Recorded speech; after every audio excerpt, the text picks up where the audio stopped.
Boom. Ladies and gentlemen, we are live. We are live on a Tuesday night. We're looking forward to this one as we are back for NXT. And if you don't know, we are the Wrestling for Life Network. We are the channel that just watches more live wrestling than anyone else out there. We are set to go. Make sure you strap in, strap on, grab your snacks, grab your feel good. It's going to be a fun one, folks. Let's go.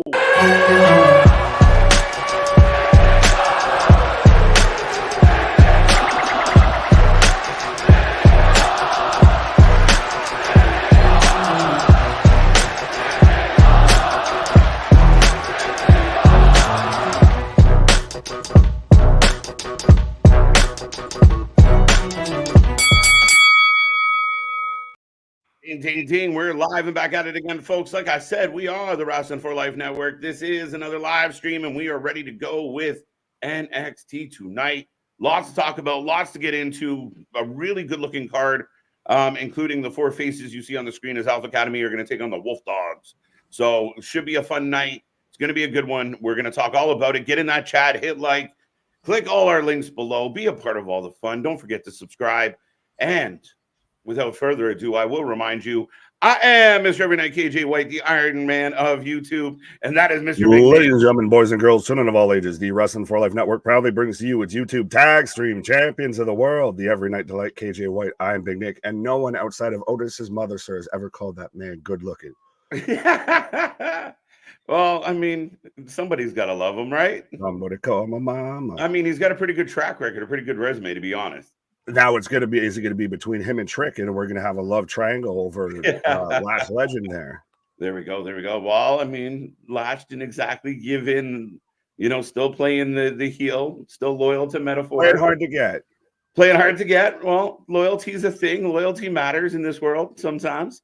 So we'll see if she's loyal to her man or loyal to her faction. Right. Well, and speaking of Trick, how do you feel? I saw this going around. I still can't remember the name of the video package, like their little countdown thing that they're doing. They're going to have that tonight for the Trick and Carmelo match. I guess they've only done it a few times. The Cody clock is back. Well, not.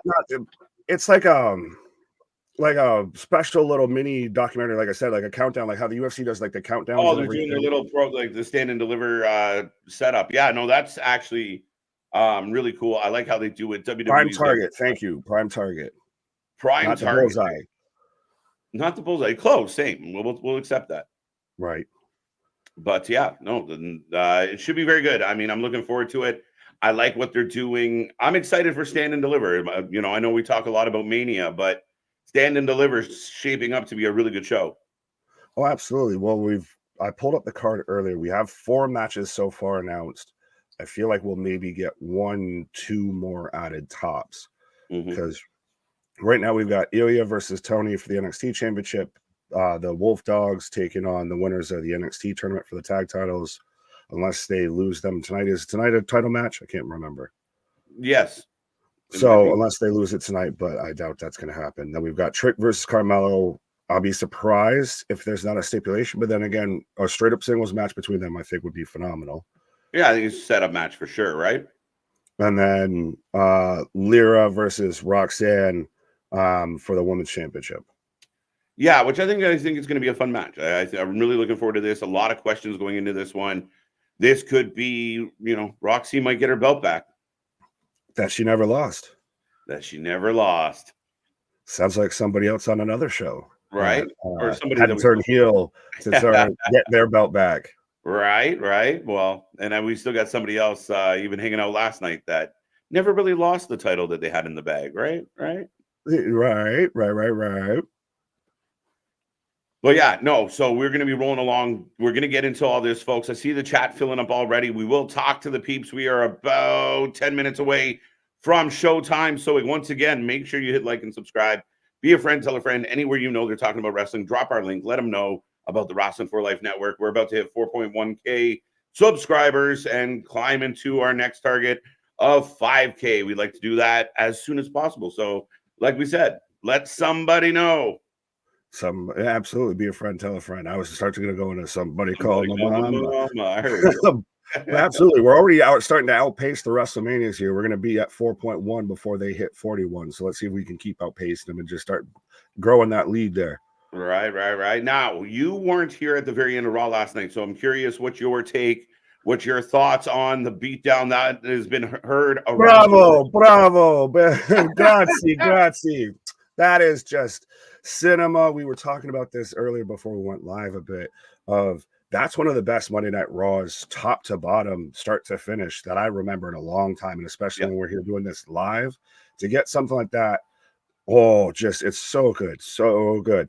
But now, was that the go-home show for WrestleMania? What do they do next week to outdo that? Well, I feel like that might have been the go-home show. I'm worried. No, I think there's more. I think there's more tricks in the bag, man. We still have Friday, we have next Monday, and then we got the following Friday. And everybody's supposed to be on Raw next week.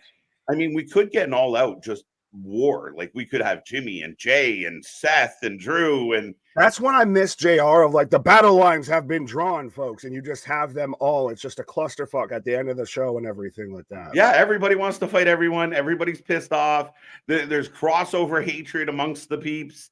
So, I mean, I think that there's still more to go. And I mean, again, and actually someone proposed this last night in the chat, and I really appreciate it, because a lot of the concern is, well, it was The Rock that showed up and beat up Cody, not Roman. This is ridiculous. And where's Roman? What about Roman? But then someone threw it at me in the chat that said, isn't it perfect as Roman being the guy who's not there? Like, Rock is now one of the bloodline henchmen, where the tribal chief is still sitting on his, throne, just, do that's my an bidding. Interesting way to right? Say that. I'm going to take it. Right? It's not a bad spin of like, you're right. Have that. That even what I'm mad at. That's a perfect way to spin that, because the king does not get off his throne for everybody. He's been the Thanos of this story the whole time. Kind of, right? So I thought it was a nice play and a nice approach to it, because again, when you're dealing with The Rock, such a huge personality, such a big figure, it's so hard not to be overshadowed by this guy. And we've seen them play it into the storyline with, some angst and some looks, and clearly, an insecure Roman needing that acknowledgement. Right. But I mean, if this was any other storyline, it would be Jimmy and Solo going to do the bidding for him. Now he just has a bigger, more famous, more powerful lackey. But now, though, because The Rock does very much move the needle, you can't deny that he might have been that thing that just nudged this whole train a little bit along, like just fully push it off the ledge here. Yeah. But what if it was Roman that was doing that? Because that was perfectly, like, they couldn't have planned that better with it fucking raining and everything. Like they played into the rain perfectly. Like, I just, if you swapped, say, Dwayne comes out and at WrestleMania gives his mom, who's sitting in the front row, his bloody belt, and your daddy's talking about hard times. There's hard times out here when you're getting your ass whooped by the Brahma Bull, son. But if that was Roman doing that, does that hit a little different, though? Does that make this a little bit more personal? Does that feel more tight to the story? It feels a little more, it definitely brings in the rivalry between them two, right? So again, like, and we kind of talked about it last night in the sense of, Rock is kind of the final boss, but often, like, you got to go through Goro to get the Shang Tsung, you know what I mean? Like, that's the way this goes. It's not always like when he says he's the final boss, he's acting like it. And again, a lot of people are going crazy. The Attitude Era is back. We got blood. We got rain. We got The Rock. We got cursing. Dude, I mean, a lot of people very happy coming out of that episode last night. Oh, 100%. You can't deny at this point. Now you look even more ignorant and more dumb. If you're sitting there trying to deny that the WWE is cooking, not saying anything about another company, but to sit there and deny that WWE is cooking right now, you're blind, deaf, and dumb. Point blank period. Yeah, you just gotta, I mean, if you're a wrestling fan, it's hard not to enjoy this. I don't think at the end of the day, again, the biggest knock from people last night was, we didn't get a lot of wrestling. But what you got to understand is they're very much 2 weeks in a row. They're front loading the talking and back loading the wrestling. So yeah, it felt like a lot of talking for an extended period of time. But then there was a lot of wrestling thrown in there. For them, it was a decent amount of wrestling. 5-6 matches, a couple of them not so great, but overall, what an amazing night. As a wrestling fan, you should be jazzed about that. It doesn't mean your company, your favorite wrestling promotion sucks. Just enjoy that one. Right. For everyone that preaches the just enjoy wrestling thing, that where's all that talk now? Because you said a few of the matches weren't great. I would beg that it was just really one. But at least we talked about that there was story going in with the Candice match and everything. They are trying to do something there, because Ricochet showed up and showed out, because that's what the show's about. That man sat there and just popped up and hit a Canadian Destroyer, sat there and hit a standing shooting star to a shooting star press onto a guy that was standing, all of that. And then the Andrade match, I think, was really well, and especially his finish is over in one night. Right.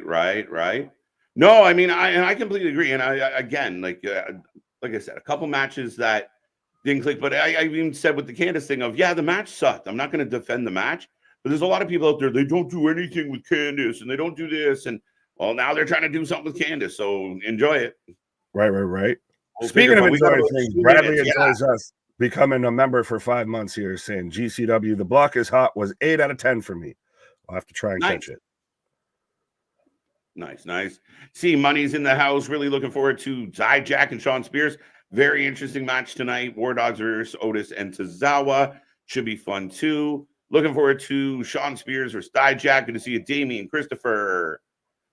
Who else we got? Boston, Juan, Rocco, Baxter. Good to see you. Nice avatar there. Richard, Aaron, AJ, of course. Alex is with us. T's and P's to Aunt Dana. Hope she's not doing better, but hope she's holding on and being strong. Well, and T's and P's to her whole family. Yeah, and T's and P's to everybody in Baltimore. I don't know if you saw this because you're in the Great White North there, but we see all your news, bro. I know. Well, we're in the bubble over here, so it's weird when you don't expect people to live outside the bubble here. But no, that's very tragic. That's crazy. That's insane. And shout out to their mayor, to where when people were asking him about, like, so when are we going to get a bridge back? He's like, there's people in the fucking water we need to still figure out what's going on with. Why don't you shut up about a bridge? Right. Good to see Cool Gamer. Bama Beard's back with us. I see Dale. Always a pleasure to see the OG in the chat. Boston Gamer's back with us, just trying to cause trouble as always. Vans, KJ Nick, are you hearing crazy rumors about the truck pickup? With Steve? Yeah. How about this? Have we talked about the Easter egg with Cena and Stone Cold? No, and I don't think it's an Easter egg. No, I don't necessarily. Now, there were rumors that Cena could make an appearance. It's the 40th anniversary, right? Like, it's a big deal. We're going to see a lot of celebrities and alum at this show. I'm guessing, but we're going to see a lot of the, Taker will probably be in the building. Doesn't mean they're doing shit, but they'll be around. Oh, yeah, 100%. I think you'll get a little bit of, obviously, that pomp and circumstance. They're building this as the greatest WrestleMania of all time, very much the 40th anniversary, everything. But for those of the uninitiated, those who don't go on Twitter, and God bless you, you're doing the Lord's work, I swear. The rumor is that because the truck that was backstage when Rock was throwing around Cody and everything had John Cena's face and Stone Cold Steve Austin's face on it, and they've both been rumored to appear at WrestleMania 40. So now we think that we're going to get the Ultra Roads Vengers of Cena and Austin are going to show up to take down their arch nemesis, The Rock. Everyone just comes from the past. Anybody. We're going to get fucking Ron Simmons going to show up. Anybody that the Rock bugged on the way. We'll get Shane Helms in there. We're going to get Infinity War. It's going to be Samoan versus WWE. Right? Scott, what up, saying? Let's get this party started. Like, subscribe, and buy a t-shirt. Support the tag team champions of the world. Absolutely. Buy some swag. Let's go. Right. And I will remind everybody, if you go to a live show and you can prove you brought a sign with our logo, we will send you a t-shirt. Facts. Shout out to Sign Guy from WrestleMania 39. That's facts. So I've got the end of Law and Order. So I'm getting Zen. I've got the Forgotten Wolf dog, Richard Wolf. Wolf in the house. Yeah, no, I got Zen. So, ladies and gentlemen, Nick and I are going to sync up. We are synced up. Right now, we are synced up. There we go. There we go. What's going on, Smile Mark? How you doing? How you doing? How you doing? Raw's ratings last night were 1.729 million on average. Not bad. Not bad. Now, if you just lose the one, you get Dynamite. Sorry, did I say that? I said the quiet part out loud and the loud part quiet.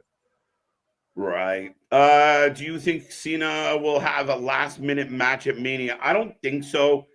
No. At most, I think we get a segment where he gets, maybe we see an attitude adjustment or something like that. Right. Oh, we're opening with Dijak.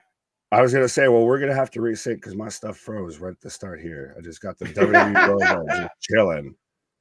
Awesome, possum.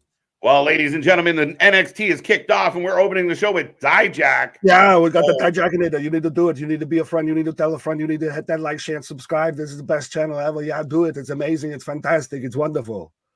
That almost sounded like Arnold doing Busta for a second there. Yeah, get away, and all. Yeah, that's what it was like. With the accent. And you were never going to fight me because you ain't never going to stop me. But we got Dijak taking on Shawn Spears to open the show tonight. Very interesting matchup. I have a feeling that Ridge might come out and help Shawn. Has he been converted? Do you think that he's maybe? So I have Dijak right now taking off his shades because USA Network's website just crashed now it's back. There you go. Oh no, yeah, maybe something, but you can talk to people. Oh, now I've got Spears' entrance. There you go. Who's ready to see Roxanne Perez punch people in the face? I'm in. I want to know who she punches tonight. That's your favorite Hot Topic manager, Ava? Can she take one right in the lips? Pow, right in the kisser. Pow, right in the kisser. Pow, right in the kisser. Well, Dom did, so fuck. There you go. That was a wicked replay, too. Oh, the slow motion and everything. I'm going to knock you out. Mama said knock you out. Right. I'm very interested in the Lola Vice Open Challenge. Me too, Damien. Me too. I volunteer, by the way. I've heard. Well, I volunteer sacrifice. But yeah, I've heard a rumor on that, a spoiler, and I'm not going to say nothing. I plead the fifth. Shawn Spears for the win. So, folks, we take a prediction on every single match. We take a rating out of 10 at the end of the night. Let us know who you taking. Arnold Rhymes. Yeah. Dijak opens. That's funny as shit. Raw was a 9 out of 10. Ding, ding, ding. I'm right there. Yeah, I give it an 8.5. I'm right at a 9. I almost, it's the Canis thing. And like, there was a few things where I felt you could redact. So 9 for me. Yeah, it was an entertaining show. What's up, AJ? Oh, sorry. I want to click on Boston's here. When are you going to do your rendition of Arnold's Pizza Shop, Nick? That's such an old clip that I fucking forgot about until you just mentioned it. Oh, both men on the outside here. Keyshawn saying AW diehards are fuming that Punk says he listens to Cornette. Yeah, well, yeah, of course they are. They don't like him, so why would they like someone liking him? That's the devil liking the guy that's the other devil. Right. Like, yeah, what did you expect? And again, if I was an AEW, who cares? Y'all said you didn't need him. Who gives a fuck what he says? Right. Y'all say, y'all didn't need him, right? Spears grabbed his leg there, dude. Dijak coming up and over. Yeah, I just got that. And it looked like Spears was short on trying to catch him on that. Like, he just caught him full in his lap instead of up on his chest. The Hito from Dijak. I just wonder if he folded Spearsy up a little. Oh, 100% he did. Now he rolls him in. Someone will cost Spears the match. Could someone help Spears win the match? Because now isn't this part of like the halfway qualifiers to face Oba? I feel like we get an Oba match at Stand and Deliver because we had Dijak and we had Jensen that both kind of came out last week to challenge Oba for the North American title. Yeah. Yo, what's up, Avery? How you doing? How you doing? Bash 8's in the house. That was me that sent the picture on Twitter on Sunday. Right? Oh, really? I did not see said picture. I don't No, know. I'm not. I'm trying to remember. Richard Gacy could interfere. Yeah, Gacy's still lurking. Right, yeah. Well, if he comes out, he's gonna fuck my whole mood up because the whole shit's gonna be upside down and everything. Oh, we got a two. We got a two. What's up, Jesse? How you doing? Keyshawn. By the end of the summer, who will be more over, Osprey or Ricochet? Whew. Osprey. It should be Osprey. I can't say that for certain, but it should be. It should be. Well, and I think he's already got a big enough head start, respectfully. I love me some Ricochet. That's how I got into both men, is watching their matches specifically. Especially their match to where they had a match to where the top rope broke, started the match, and they still had the match. So those two are forever linked. I think Osprey's just going to nudge him out.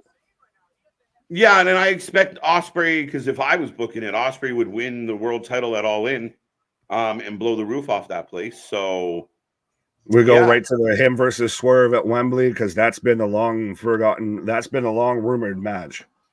Yeah, I would really like it to be Sean Spears. Sean Spears.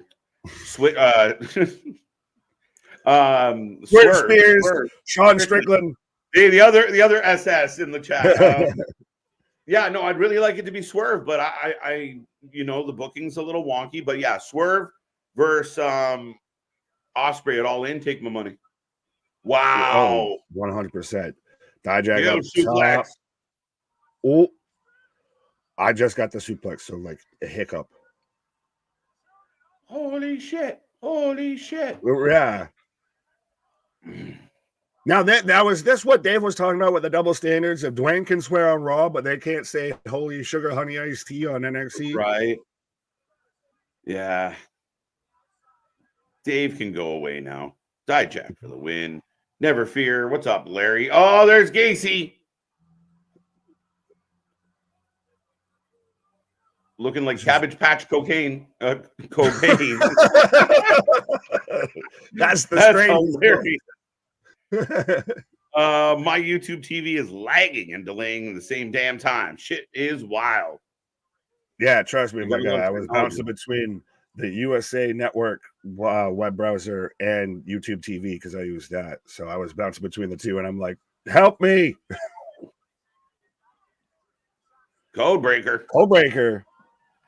Good evening, Brandon.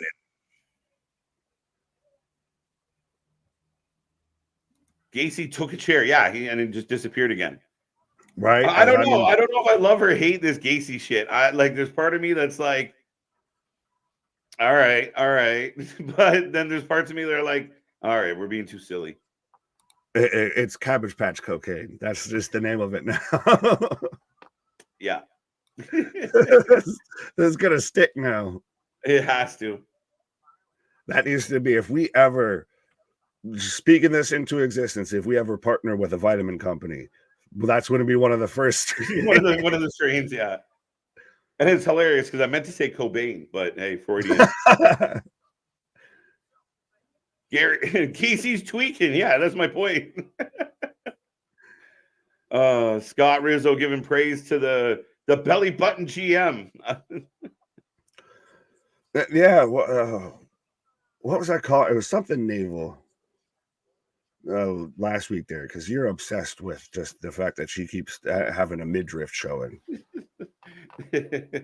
Naval Rain is my favorite. Naval Rain, that's what it was. Naval Rain. Naval Rain. Is NXT will be taped next week? Is that a question or a statement? Both at the same time. Magic. The answer is no. Both ways. I don't believe it's taped. No. 10 out of 10. No, Eva. She'll be here. The go home show for Stand and Deliver here. Mm-hmm. I want to see a Regal versus Ava match for the GM ship of the show. Why? Right. We got that. It's just Regal versus Goldberg. Right? Is it only Raw going to Netflix? Yes. SmackDown's going to Fox, and NXT's going to USA. SmackDown's going to USA from Fox. I don't want to wait for my show to be over. What he said. Yeah. Gacy took a chair, got that one. What did this say? I missed the beginning of the chat room, but Big Nick, what do you think of the Cody beatdown with blood? It gets 2 giant thumbs up here. That is cinema. If I was Siskel to his Ebert, it gets 2 thumbs up from me, dog. That 100%. I only worry was that the go home show, but like you said, there's plenty of room for them to still really ramp this up.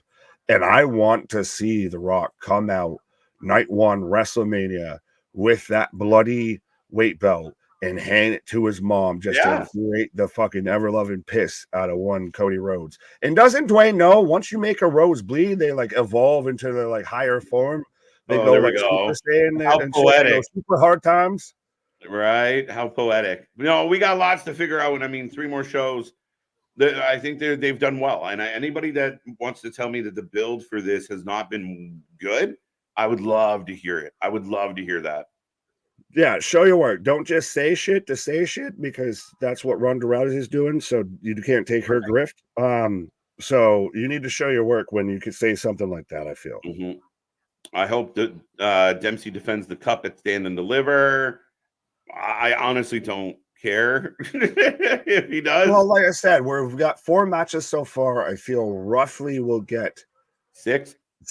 Maybe we get 5 main show, 1 pre-show, or we get 6 straight main show.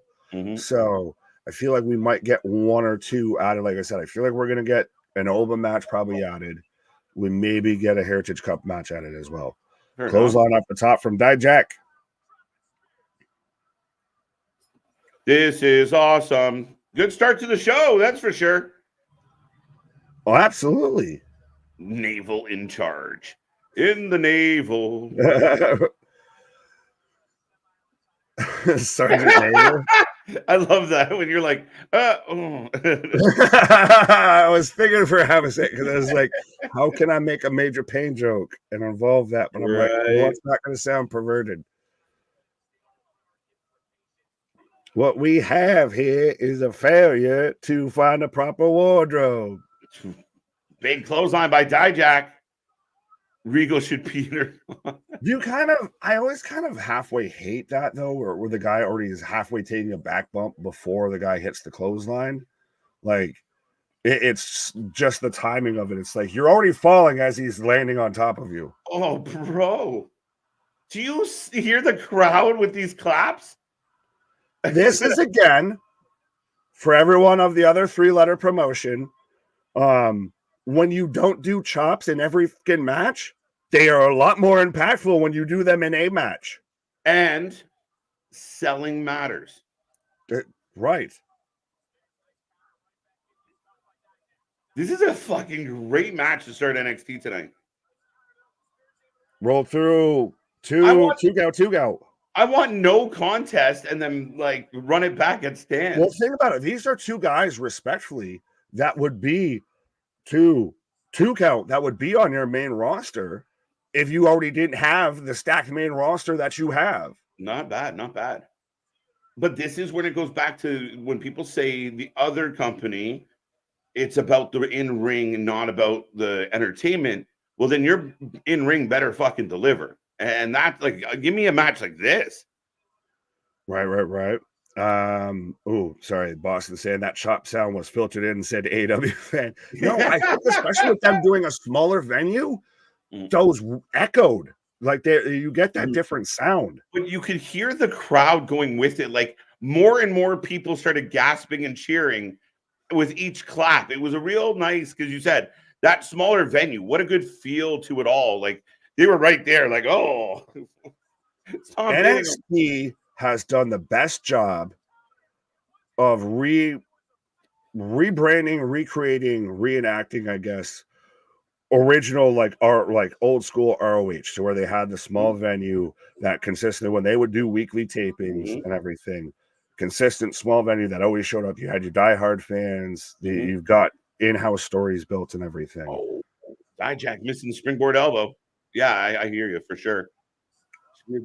Oddly enough, the other guy owns the Ring of Honor. I was going to say, one might own the 3 letters. The other one just did it better. Right. No Liv or Nia on Raw. I kind of expected that. match being added to Mania, but they might miss the card. They could miss the card. There's a lot going on. We'll see. You'll get a women's battle royal. You get a men's battle royal. Something. Well, SmackDown might have the Andre again. Yeah.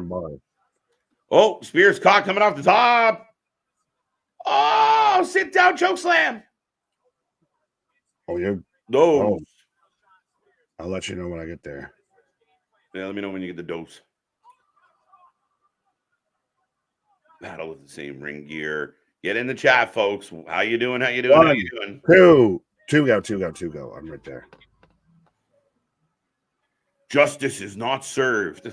Oh, come on. That's deep. AEW doesn't understand less is better. I won't even say specifically a company. I'll say at times certain wrestling fans don't understand that. And certain wrestlers. Yeah, valid. Very valid. Wow. Catches the super kick to only get kicked in anyway. Oh. Kicked. Feast your eyes. Wow. Dijak clears out Spears. 1, 2, 3. I like that we've given Dijak, it seems, a bit of a direction coming out of the Gacy thing. Now, granted, I feel like he's going to be still held up by that a bit. But I mean, a hell of a match, and he's a big guy. I mean, fantastic match from both guys. Yeah, 100%. I mean, like somebody said in the chat, this is two pros just going at it. Right. Get to the chopper. Yeah, you need to do it.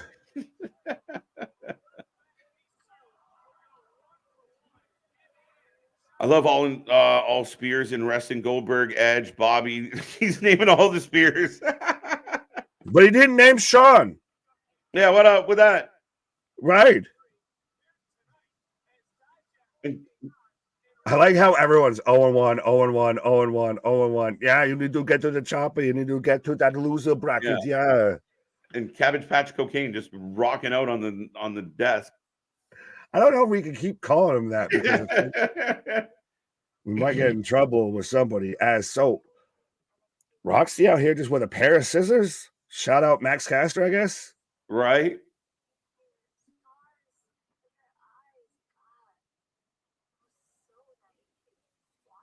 I like this because this is her not with a live mic. I love it. She's sick of herself. I was pathetic. Like, this is good shit. Oh, like I said, I like it. I don't think she's as strong of a promo. So I think with this being a video package, it helps. Works a lot better. Yeah, for sure.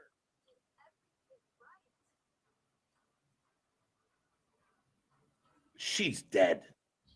Very AJ Lee vibes. Yeah, I want April to show up and fight Roxy. That could be, down the road here, sir. Right. All it took was Punk to call it his wife, and she started trending instantly on X like that. Oh, she's been trending. Well, and I think the way he called her out was trending for a different reason. Right. Joe Casey, I'll take it, is the new McFoley. Not quite. Not yet. Not yet. No. That is hefty shoes. Yeah, he's going to take some bumps first. Yeah, you got to pick up Terry Funk's shoes from the middle of a Hell in a Cell before you can really say that he's the new Mick Foley.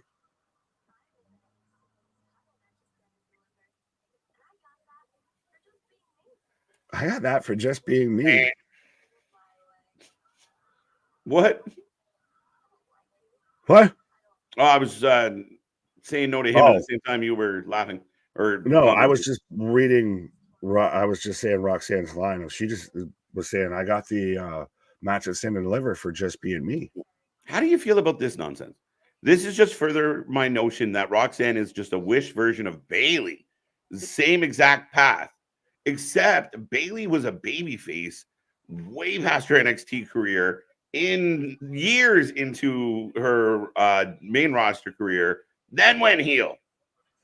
The difference, the strongest difference is Bayley had no other choice.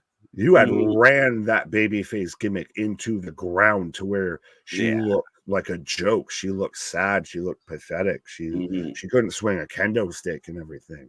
Like, this is maybe, if you want to say this is similar-ish of getting in that same path, but it's you're course correcting well before you reach your expiration date. Yeah, I mean, at the end of the day, I mean, I get the comparison to AJ Lee and why people make that comparison. To say she's a Wish version of Bayley, I don't pick up those vibes at all. Not at all. Bayley's much better on the mic, anyways. I think it's almost the differential of, respectfully, I'd say Roxanne's better than Pamela in the ring, but Pamela's way better on the mic than Roxanne. Yeah, I mean, interesting. Definitely. I mean, I get not taking anything away from Bayley. Yeah, I mean, again, I like Roxy. I like where she's going. I feel, I'm not sitting here thinking, wow. I mean, I feel like she's just doing something someone else did. I mean, for all the wrestlers that have done a heel turn, I don't really instantly think Bayley. Well, and even then, like, how many ways can you turn heel? Like, everything's going to sound kind of something like maybe sort of this-ish if you wanted to look at it a certain angle type of bullshit. Right. Now, we are in commercial break. Thea Hale is in the ring during the commercial break, so we'll catch up with Thea Hale. Vibrating. Just shaking. Gacy playing into his CZW roots. Yeah, he definitely going a little more to himself, which I have liked.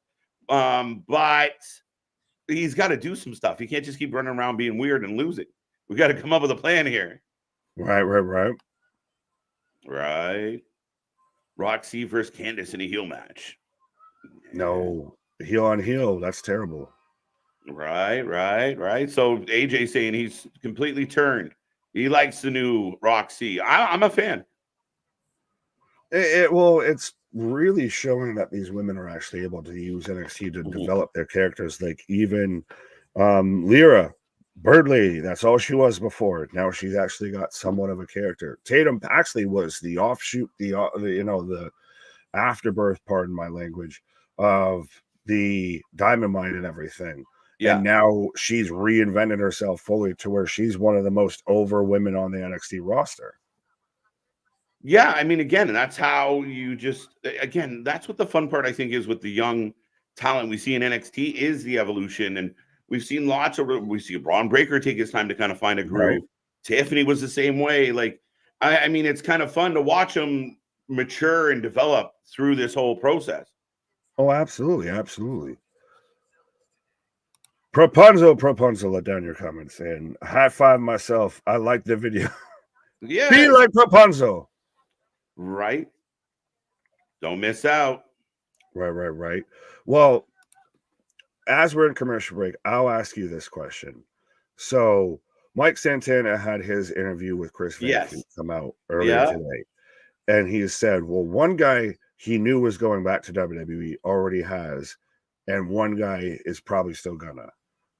Who do you think that unnamed superstar is? I've heard some people say Chris Jericho, and I wanted to Rock or Cody slap them in the face and everything. But yeah, who do you think could be an ex-WWE guy that's the next one to jump the proverbial ship here? I think cross enemy territory. I think the obvious one for me, as far as Cody going back, I mean, I still think Malachi is a candidate. Ricky Starks, but Ricky Starks wouldn't be a returning guy officially. So that, I mean, might throw that one out. Again, him being vague, I mean, it could be anybody on the roster that Malachi and Buddy are your two clear, I feel. I think that's give them two. Yeah, we've talked about that a long time. Big Bill, maybe? Oh, I'd like to see it. I would like to see it, honestly, and especially if they do bring him back and they do W. Morrissey on WWE television. Christ, NXT, Monday Night Raw, Friday Night SmackDown. I'm here for it. I think he's really put himself at a spot to where he could be at least a guy like Tess, if not above that. Yeah, I mean, I think that it's going to be very, very, very interesting on how this all plays out, because a lot of people are talking about, well, the free agents. Well, now what about the people that have been there for 3 or 4 years that Bro, aren't overly what the happy? fuck is with this girl? Sorry. It's Thea Hell. I know. No, she needs to wear longer shorts because I'm not going to comment on anything. But she needs to wear longer shorts or less tighter shorts. And who the fuck is Ed Sheeran back here with a clipboard? Yeah. But she's out here doing push-ups and everything off of Idris and Anofe and Malik Blade here. Just what the fuck it was that we just watched? That was a fever dream in NXT right now. Again, some of these segments make you scratch your head. But Jazmyn Nix, bro, is coming to the ring with JC Jane. Everybody just take a moment, wipe the drool from your fucking face and everything. It's enough out of you. Don't ruin our fun. No, don't do your fun. Just save that for later. But yeah. Now, a lot of people did bring up real quick while this entrance is happening. AEW bringing on the COO, Kirby, Puckett. I don't know who it was.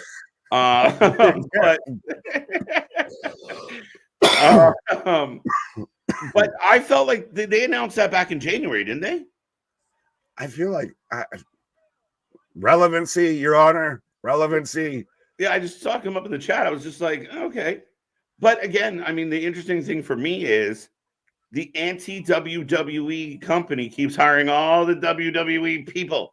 Now AEW is starting to look. Then again, is it hard to not hire an ex-WWE guy when they were the only show in town for a while? But it's interesting. If you thought they were making shit shows for a decade, why are you hiring all the people that were responsible for that shit? Well, what I've seen is where people bring up Tony's old clip where he's not all fucking. Yeah, I know what you're talking about. Charles Manson out there looking, talking about WCW and why it failed. And it's like, my guy, if you right now were to show this to you, you're doing paint by numbers with this shit. Right. So we've got Jazmyn Nix. Did I remember her name right? Yes. There we go. Taking on Thea Hale. And in control. I'm really interested to see how this woman wrestles because we've forgotten her name for about 4 weeks now. And it might sink in tonight. I'm not going to lie. Oh, something's going to sink in. Right? But it's going to be interesting because is she just a pretty face or can she actually wrestle? Respectfully, we're finding out. I'm willing to give her an opportunity. I'll put it that way. Right. AEW sold 4K tickets to tomorrow's Dynamite. It's set up for 4.5K. The arena has capacity permanent seats of 18,000 and 20K with floor seats. Scott, where are they tomorrow night? Ooh. Oh, they're in Quebec. That sounds way too big. Is that arena really fit 18,000 in Quebec? Hold on. I'm not disputing it. I'm curious. No, I want to just find the arena that they're in. Yeah, I believe they're in Quebec. I could be wrong. It's for Dynamite. That's what I'll do. Ooh, we got a birthday on Friday. Let's go. Let's go. Let's go. Happy birthday. Happy birthday. Happy birthday.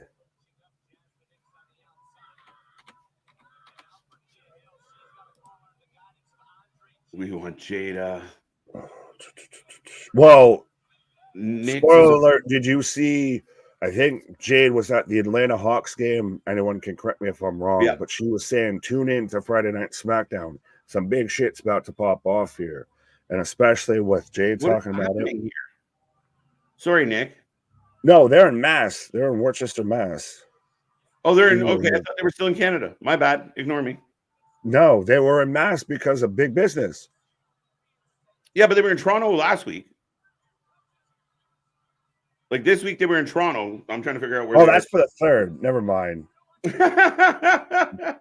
They're in Quebec. Wait a minute, I saw a hockey fight. They're in Quebec. Mea culpa, mea culpa. There you go. There you go. Centra Videotron. Quebec, Canada. Videotron, yeah. I can't speak French in case you didn't know. I accept that. JC with the slap. Jazmyn gets a 2. 1, 2, Oh! 3. She kicks out. Oh, Kimura. And she instantly taps. So, she went for the break.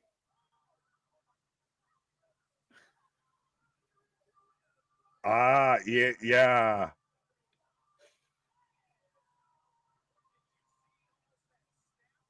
She was going to break that woman's arm, which I kind of dig because it's on an edge to fucking spastic squirrel over there. Right. As now she's just laying bows to JC Jane here.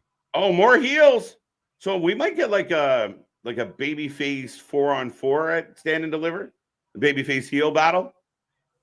I need this for a War Games or something because this is. Oh, let's go.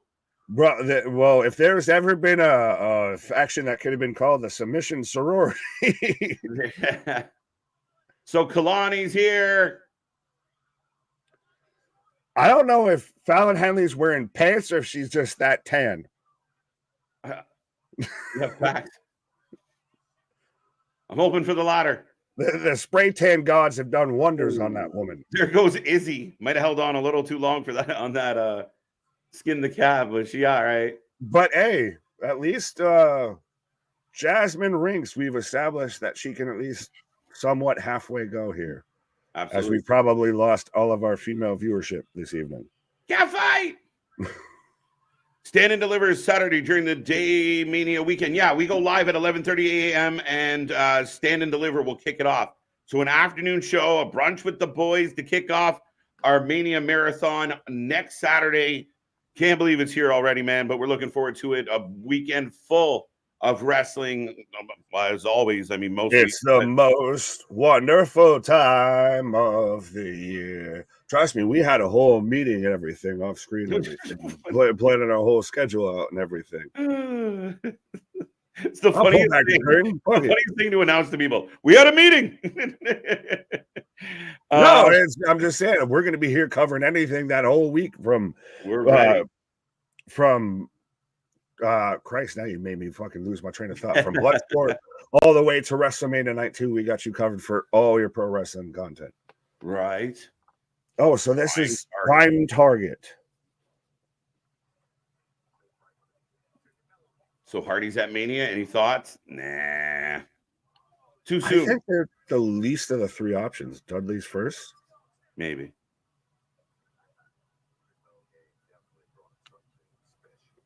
I like this.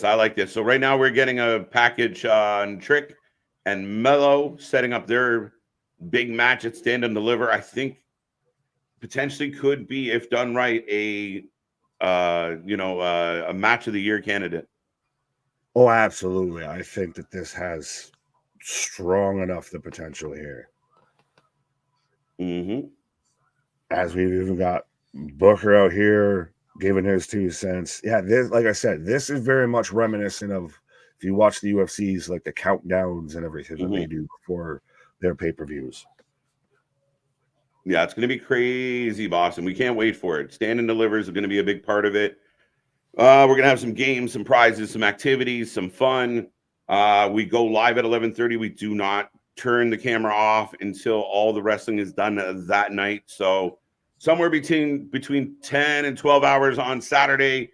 Thursday, we're going to be here live. I think Mark C-Money pointed it out. So, yeah, I mean, keep an eye on the channel. More and more thumbnails will be popping up.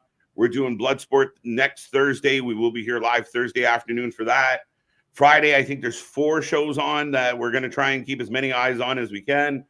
And then Saturday, of course, the big night. Sorry, Collision, we might not notice you. No, they don't even start till midnight. You can have that. That ain't what I'm mad at. And then, back at it on Sunday as well. So it's going to be fun. We love our annual Mania Marathon. Yeah, Boston, go f*** yourself. Oh, shit. That will be awesome, too. Let's go. Next week's going to be wild. It really is. Trying to just say, we got this shit planned out. And y'all can take shots. Y'all can have that. Yeah, I don't expect the Hardys, Mark. I don't. This package is excellent. Well, one's still under contract. Oh, absolutely. And I don't see Tony doing Trips any favors anytime soon. Well, that's what people are worried about. They want Dustin to be involved at Mania. And they're like, I don't think he's going to play fucking nice.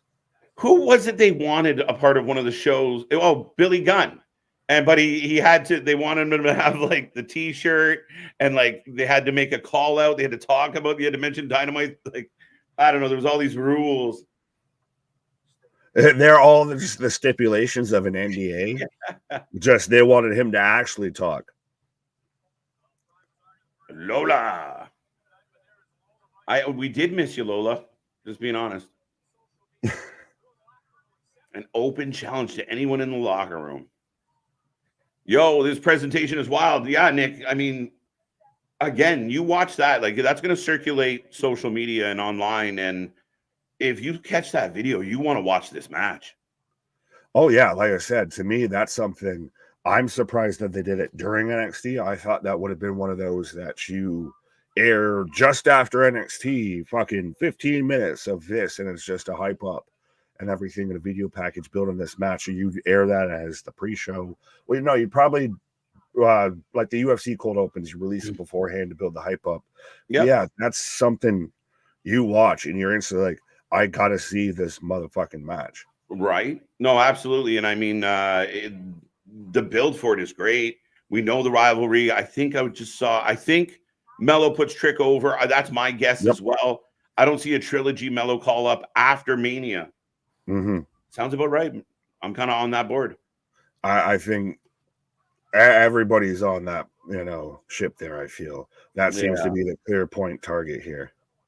Yeah, especially with NXT not having as many pay-per-view PLE moments, you would have to stretch it out. I think now you do it. Trick's hot. I don't think Trick's staying in NXT much longer, but Trick could be your next champion sooner than later.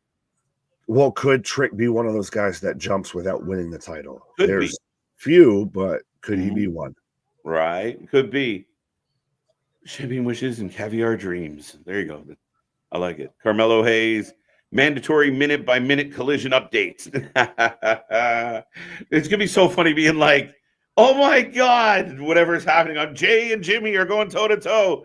And Roman Reigns just beat Cody Rhodes and retained as the Universal World Champion. And by the way, Orange Cassidy's coming out to Jane.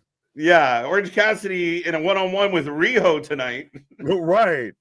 Orange Cassidy's fighting a broomstick. Can you believe this action, folks? Fucking 5 stars from Meltzer. Maybe 3-on-3, 6-woman tag, Jazmyn. Yeah, I think that's what we're going to get is the babyface heel multi-woman match.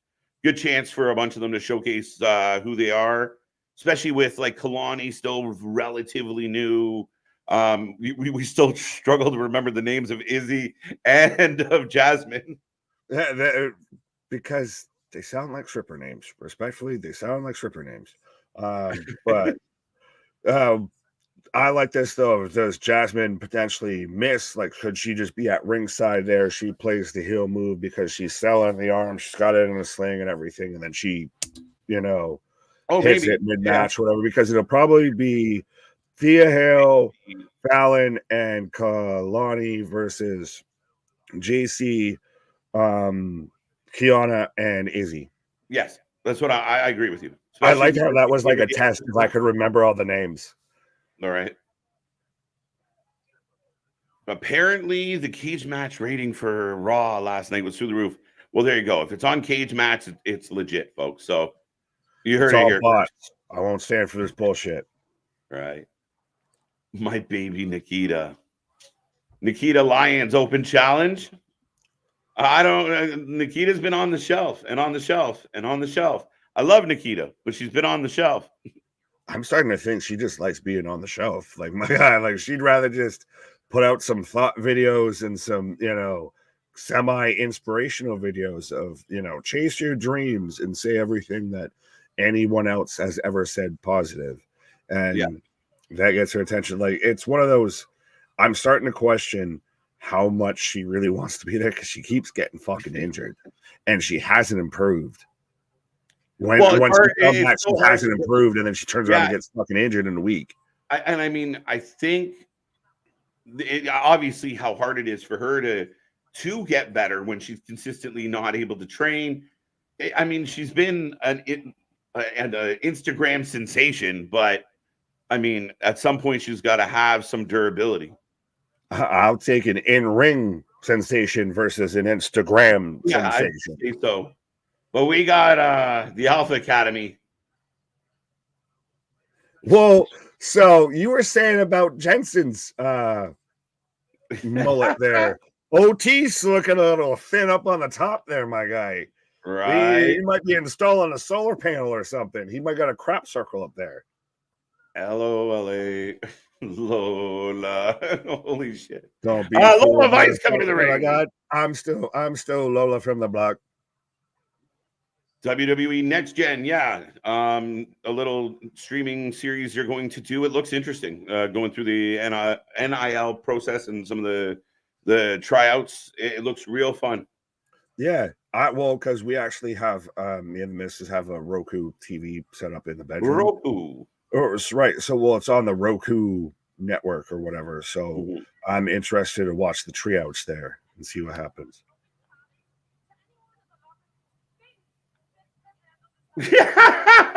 Booker T just said what we were all thinking. Oh yeah. Shucky ducky, quack quack. Oh, that fucking killed me. People think they can take this challenge, and Booker let his inside voice out by accident. He said the quiet part out loud and the loud part quiet. Yeah, that killed me. Oh yeah. Easy, Booker. Easy. And Jamel about to just come down and just whoop this little man. It's Natty Spice. Let's go. Lola, Lola, Lola. Yeah, so we've got Natalia. Did Natalia shrink? She looks so small. What the fuck? Booker's just like, why is she dressed like that? What the fuck? No, I think she's just been out there training and everything. Like she looks really good. Yeah. The queen of the planet. The boat is in the house. It's definitely plastic, but yeah, it's a boat. We all float. We all float. We all. Shit. Lola is lovely. Lola, wait, double leg. Here we go. Natty taking on Lola Vice. Who you got? Who you got? Right. Well, this is former MMA fighter versus, Heart Foundation. Stretch them. Pause. Well, bro, I've seen some people suggesting a certain submission to Rhea Ripley come WrestleMania, and that's a fucking pause. Don't go down that rabbit hole. It involves a lot of stretch them. Oh, Natty on fire here, chasing down Lola. But could this be good for Natty to be in NXT because we haven't seen her on any main roster in quite a hot minute here. We haven't seen her on television in quite a hot minute. Yeah, I like Natty coming down and putting in the work and spending time. I mean, I know we tease Natty a little bit, for some of just who she is. But we, nothing but love. But a vet, one of the best women to ever do it, first ballot Hall of Famer. And she's definitely going to, and we've seen other stints with her coming down just to do this. I think this is great. You're trying to get a new young talent over, put her in with Natty. Natty will make her look like $1 million. Oh, absolutely. At the end of the day, I think Natty deserves her flowers, everything like that. Like she's one of those, I think she can, I'm going to say this. She can take a licking and keep on ticking. To where one of those, to where, she can take a jab or two here and everything. And she kind of welcomes it a bit at times. Like she understands that, where she's at. But I think she's a first ballot Hall of Famer, everything like that. Oh, absolutely. And again, it is what it is. Like I understand, people, I mean, she's had a good career. She may have hit a ceiling just because of her charisma, perhaps, whatever you want to call it, just never hit a height of some of the other ladies, but an outstanding career, a vet. She's still doing it at a high level. And yeah, I mean, this is great. I mean, Lola and her going toe to toe right now as we go into commercial break works for me. Right. Can we, though, respectfully admit that some people, that what people perceive as a ceiling is really just their top floor? Like, yeah. No. Not to take anything away, but yeah. No, and we've, I mean, again, it's no offense to her. The other people, had similar careers where they were really solid pros, but never really reached that pinnacle. And She's Neidhart. She's literally embodying her father's career. Facts, right? Natalya isn't loved on the main roster, but she gets reactions from the NXT crowd. That's valid. I mean, I think it's a nice surprise especially if you frequent Full Sail. Like, you're like, oh my God. Anytime a main roster person shows up, you kind of pop. Yeah, well, and we've seen that even from Becky to Corbin to now Natalya, etc., to the Good Brothers, that they come down, they do a little run in NXT. It's like it's like Isaiah Thomas doing a run in the G League or some shit like that. Like he will end up, back up on the fucking main roster here. It gives you that little bump. Right. Natalya for the win, Lola for the win. Is that Natty or ODB? I love me some ODB. Total Divas. Maybe that is part of the hang up with Natalya is Total Divas, and I can't get that lady out of my head. That was the best and worst thing to happen to the women's division in WWE. Facts. Are you doing your NXT Stand and Deliver picks next week? I think we're going to try for Sunday this week. So stay tuned. Click that little bell. We are hoping to get predictions out, but we're waiting for some more matches. You never know when we'll show up, but we're always here covering wrestling. So be a friend, tell a friend. Make sure you hit that bell notification as well here. Well, sorry, I'll say this on a quick side note, because I was talking about people who had done tours in NXT from the main roster and everything, and Becky did one. Have you gotten her new book yet, sir? I have not. No. I got shit to do. Well, fair enough. No, I downloaded it on Audible. I haven't listened to it yet. So if anybody's gotten it, what's your thought? But I've just seen it fucking everywhere. The booking of Natalya has been asked. I don't know about that as much as she's kind of the Dolph Ziggler of the women's division. So that's her job. She's a gatekeeper. So you call it ass, I call it, pecking order. I call it wagon cake. But yeah, no, she is. That's probably the best comparable of respectfully. She is the nickname as the Dolph Ziggler of she's always great. She's always good. She's always a steady hand, but you never really, she has a clear ceiling. And I don't know if it's through any fault of hers or booking or who exactly to blame, but it is there. Yeah, for sure. Natalya isn't booked well, but she is well respected in the locker room and management. Plus, she is able to put on a solid match. She's called reliable, a good hand. And again, I know it seems like, why didn't you book her better? Well, she's not going to, take the belt off Rhea and go for a run anytime soon. I think those days have passed for Natty. Yeah, there is still respectfully limitations, and there is still levels to this shit.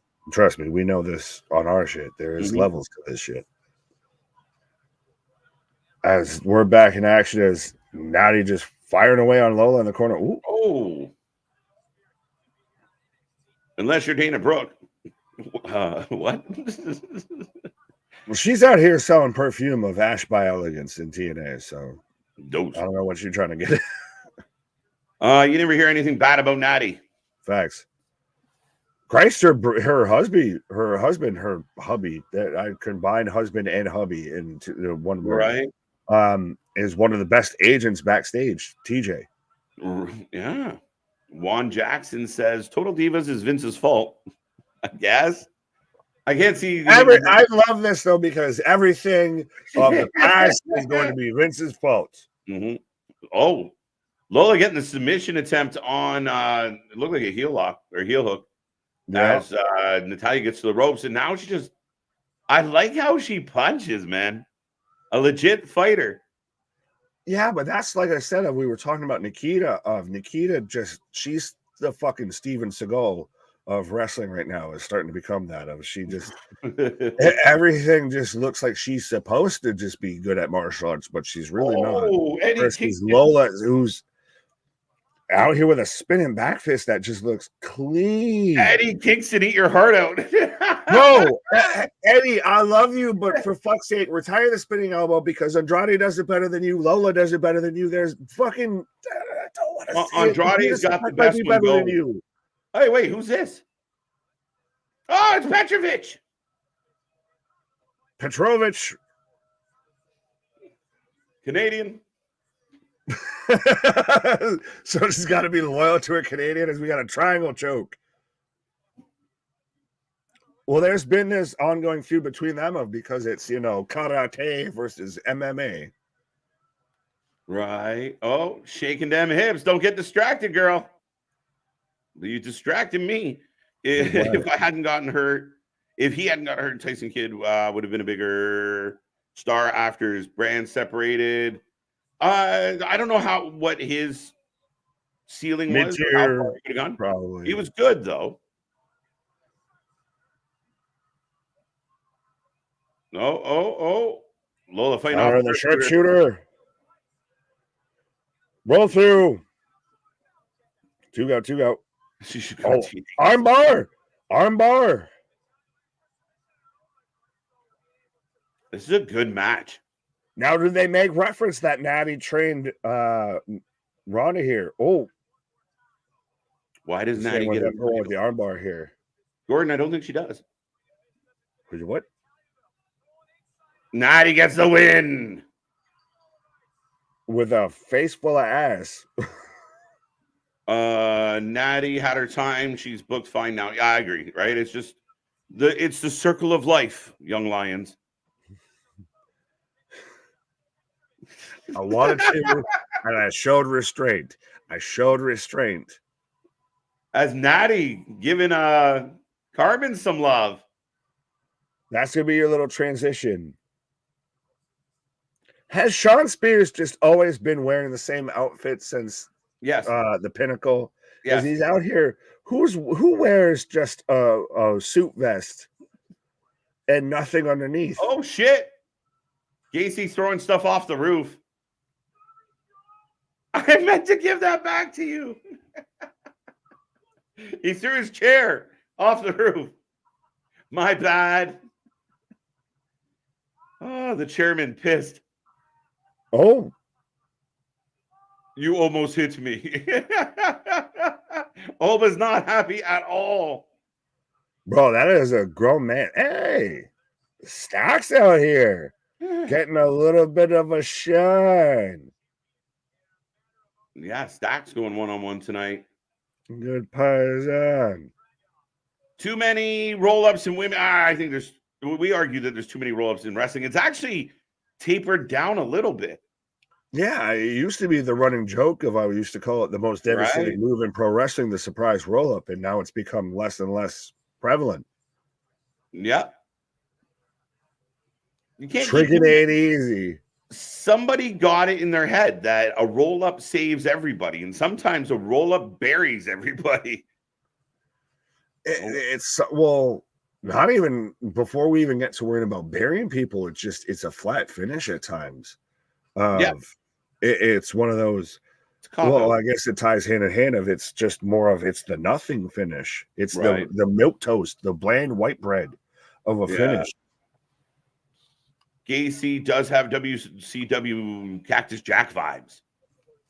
We're getting there. We still need a segment with Joe Gacy and R-Truth. Maybe one day. What in the insanity? I liked to wear R-Truth last night. Go to commercial break. We're good.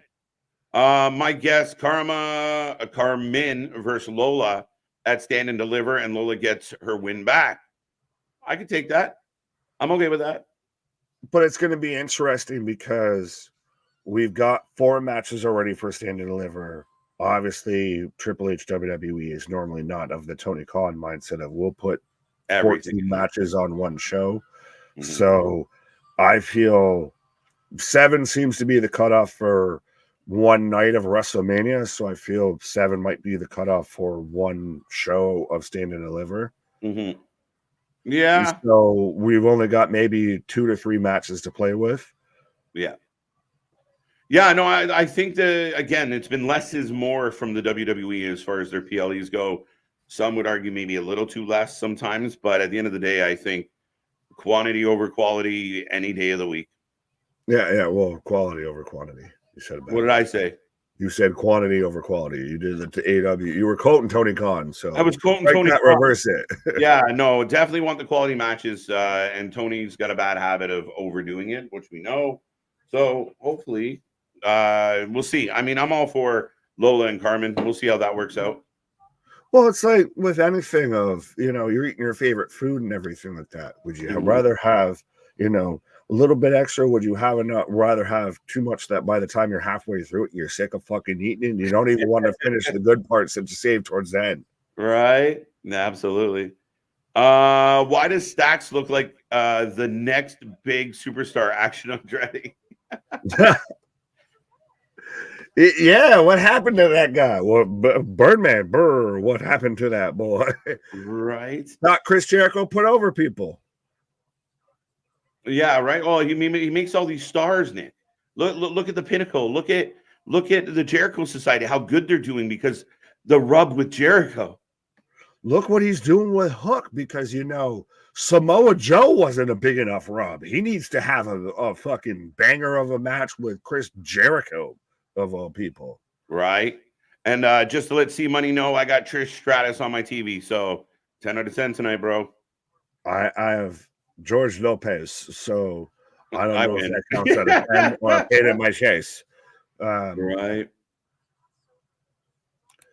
Oh, no, you're good. Hey, Tony, Trick, Mellow, Lero. Man's just naming off cards. So, okay. The Insane Asylum, starring Joe Gacy and Truth. I'd watch it. It'll be all over X, 100%. Trick, Mellow, Dog. Someone asked, what is the main event tonight? I'm not. Trick? Is Trick in a match? I don't believe he's in a match. It's got to be the tag match. It's got to be Braun Breaker and Baron Corbin versus Health Academy. Right on the we've still got Ilja and Stacks, and we've still got Briggs versus Duke. And apparently KJ is going to know when to fold him here. As we're getting a replay of everything that The Rock was saying on SmackDown after his concert with the weight belt and everything. And I bet you're going to cut back to Monday Night Raw last night to where he's just the final boss. This is real. Oh, he comes back to Brooklyn. Yeah, this has really gotten into The Rock is the guy with all of this. And that's why I feel Roman's going to retain because we're going to get a Cody versus Rock feud and a Cody versus Rock match. As I'm getting a video package for Sol Ruka, Sheryl Crow of Pro Wrestling here. The main event is a trick question. Ho, ho, ho. The mascot for the Asylum is Little Jimmy. Touche. Wolf Dogs versus Alpha might be the main event. Yeah, I believe that's what it's going to be. As like I said, I'm getting a video package right now for Sol Ruka. They're really... Oh, so they're setting up her versus Blair.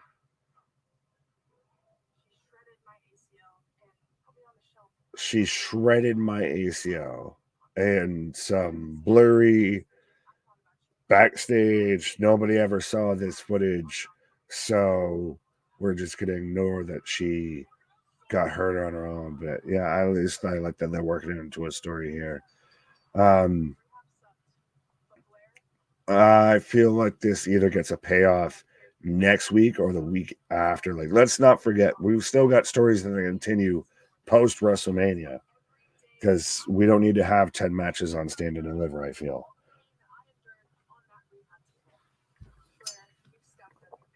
Roman retaining is going to piss a lot of people off. Yup. And I think that's what they're going to kind of go for. Because everybody is so swung one way, is so swung this way. So it's so obvious. Can't you see that it's got to be Cody? And then when they don't do it, and they get that visceral reaction of people losing their mind. Christ, this is in Philadelphia. People might throw trash. They might have to be dip diving and dodging out of that arena here. So I can see it. And it's the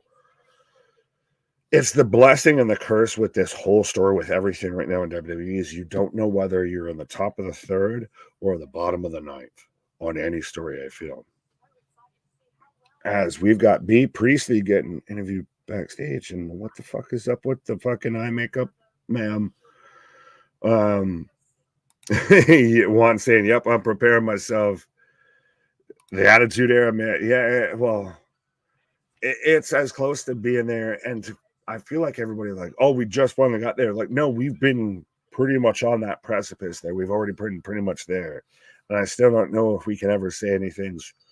I don't want to ever say it's the Attitude Era. I'd want it to be its own era. It can be compared to that. It can be similar to that. Let it stand on its own versus having to loom in the shadow of something.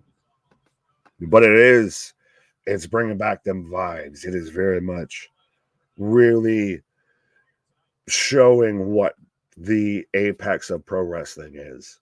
I will say that. As I'm getting Ilja. So we're getting Ilja versus Stacks right now. So, folks, if you haven't done so, let me know who you're taking for this match, whether you're taking Ilja, whether you're taking Stacks. And if you haven't done so, be a friend, tell a friend. Hit that like, hit that subscribe button, hit that bell notification, hit that share button. Absolutely. It costs you nothing, but it means the world to us. It does nothing but help us out here. Keeps the fucking motion of the ocean.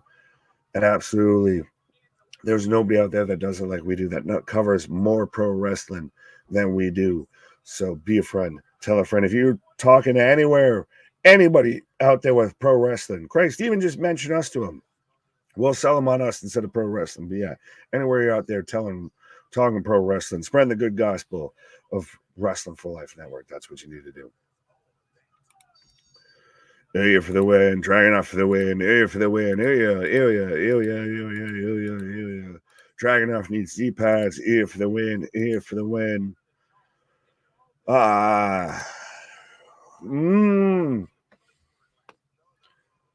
See, I'm getting, this is where I start to get weird when it comes to the predictions and everything. Right now, granted, we've still got another week, but it's one of those, it depends on who looks strong going into the promo, or then the pay-per-view tends to lose. So I wonder, and especially we've got another week, could this be that Stacks wins and Tony comes out and costs him here? Because I worry if Ilja wins here and sends a clear, definitive message, and then you've got Tony that gets a halfway, comeuppance out of this, then he's clearly not winning a pay-per-view. But then again, we don't know if Ilja is going to win or lose. Could Ilja lose and go up to the main roster? Could Ilja win and just stay for a hot minute here on, the NXT roster? We get him versus Trick or anything. So on paper, I would take Ilja. In my heart of hearts, I will take the good Paisan. I'm going to take Stacks here. So just to be counterintuitive to the chat here. So it's y'all versus me. Pause. Everybody else taking Ilja. I'm taking Stacks. Don't be fueled by my carefree beach life personality because I'm pissed off. Yeah, no. Like I said, the Sheryl Crow of pro wrestling. This is a tune-up match for Ilja before the big show as he hardly wrestles on NXT this year. You put the wrong letter before the wrong vowel. Oh, step-up kick there to block the H-bomb from Stacks. But I don't think, that Ilja's had, a ton of time away. I mean, he has been banged up. We're selling the joint manipulation here. But headbutt. But every time that Ilja is in there, he is 100% a money match. He is a guy that is going to show up and show out because that's what the show is about. So he could very much pick up the win here, and we still set up a great match between him and Tony. I just wonder more of if he's for the main roster post Stand and Deliver, or if he stays around in NXT here. Am I the only one that's starting to feel like Tony and Crucifino look like they're like brothers or cousins here? Like, they're literally damn near out here wearing the same outfit, same beard, same little fucking man blend shit. But so we're really having Stacks work over the hand of Ilja, which, I mean, kind of plays in because he's got the chops as his big point of offense and everything. So we're going to the, more UK style of joint manipulation. Brosins, yeah, they're definitely brosins. MDB, what up, my guy? Do you see NXT in the future doing a Women's Heritage Cup? Undoubtedly, I could see them doing something like that. Like, if there was ever going to be a promotion, a version, show, what have you, that does a women's exclusive pay-per-view again, much like Evolution, it would probably be NXT, because their women's division is deep and prominent. Pause on both accords. But yeah. Ilja with a big suplex. Ilja should go ahead and drop the title to Tricky. Does Tricky need the title, though? That's the question. Got the dragon, but like the spicy meatball, though. That's the spicy meatball. Don't come on that, sir. Don't come on back on that, sir. Let me say something else before you come back on a spicy meatball. Pause. Yeah, well, 1, 2, 3. So Ilja picks up the win, and he's looking as he's got the claw. He's made sure to keep his hand stuck out as the claw.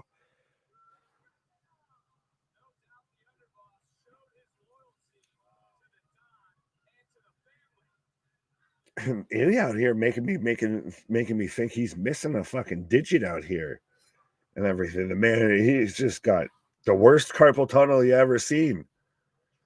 So I guess I'll take the fucking L on that one. But so we've got Tony backstage. Yeah, 100%. This is the fucking Spider-Man meme almost a little bit. Just one has a tie and one doesn't. One has a suit vest, the other doesn't. It's like, find the differences in this fucking picture almost. They're mirror images of each other. The head boss isn't always around. Everyone should the work for him. Who, what now? C Money is 4-20. Well, don't worry. Trust me. We're coming up on that stream, and that might be a very interesting one. I waited. Hello. Hello. Timing is everything. Yeah. It's like the Canadian bat signal. You just throw out a 4 and a 20 there, and it's just all the Canadians come running. They're calling me. They're calling me. Right. Legalization.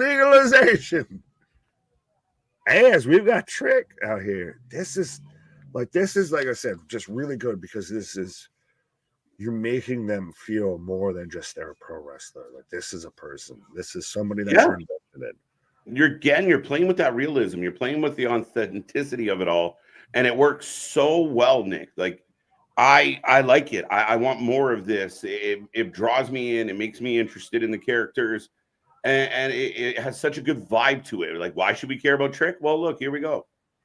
But see, and it does the best thing in pro wrestling, and it's what we, especially of a certain vintage, grew up on. It's still even hard for us to this day to separate Steve Austin from Stone Cold Steve Austin type 100%. Of shit. It's hard for us to separate Paul Levesque from Triple H, because you believed that was the person so much. And this is making you believe that this is the person. As we've got CM Punk out here talking about Carmelo. Look, former NFL players, like, they're going all out with this. Well, because Trick was one of those guys. He's the definition of an NIL. He was the guy that was supposed to be in the league. And then just said, well, I ain't going to make it, so let me do this pro wrestling thing. And just found out he's really fucking good at it. Yeah, no, he's skyrocketed. And is Trick from Philly? That's a good question. Is he from Philly? Because if he's from Philly, he's winning. Oh, I will look this up here. I don't believe so, but I will double check. I think he's from South Carolina. Born in South Carolina. Columbia, South Carolina. Well, no, it's not the Petey Pablo. It's the southern version of that. Does Trick even know these people? Well, yeah, apparently. As he's out here doing the Rocky Balboa. Dun, dun, dun, dun, dun, dun, dun, dun, dun. Again, they're getting you hyped. They're getting you ready. They want you to be interested, and how could you not be? And I will remind everybody, we are going to be here live, Brunch with the Boys, Armenia Marathon Part 3. We are tapping in early, and we are staying all day long. Right. WPD Pablo entrance. So back when I thought I could do stuff in the ring, I hijacked the PD Pablo song for my entrance. Here comes North Toronto. Come on, raise up. So you threw it off. But who on your head? Oh shit, it's cold out. And really, I'll be honest, it was because the song had a countdown to it. Oh, okay. Yeah, I didn't, the song's got to fit. The song's got to fit. Well, no, see, I grew up doing the shit on the trampolines and everything. So I was like the Shawn O'Hare of just the big motherfucker that's like, I can do swantons and everything like that. But since we're referencing Rocky, I guess I'll reference a Rocky, and if he pauses, he pauses. And there he goes. Trick and Mellow packages were some of the best I've seen from WWE in a long, long time. These packages are excellent. Great production. Make you really buy into the characters. Nick's taking a pause for the cause, by the way. We are on commercial break.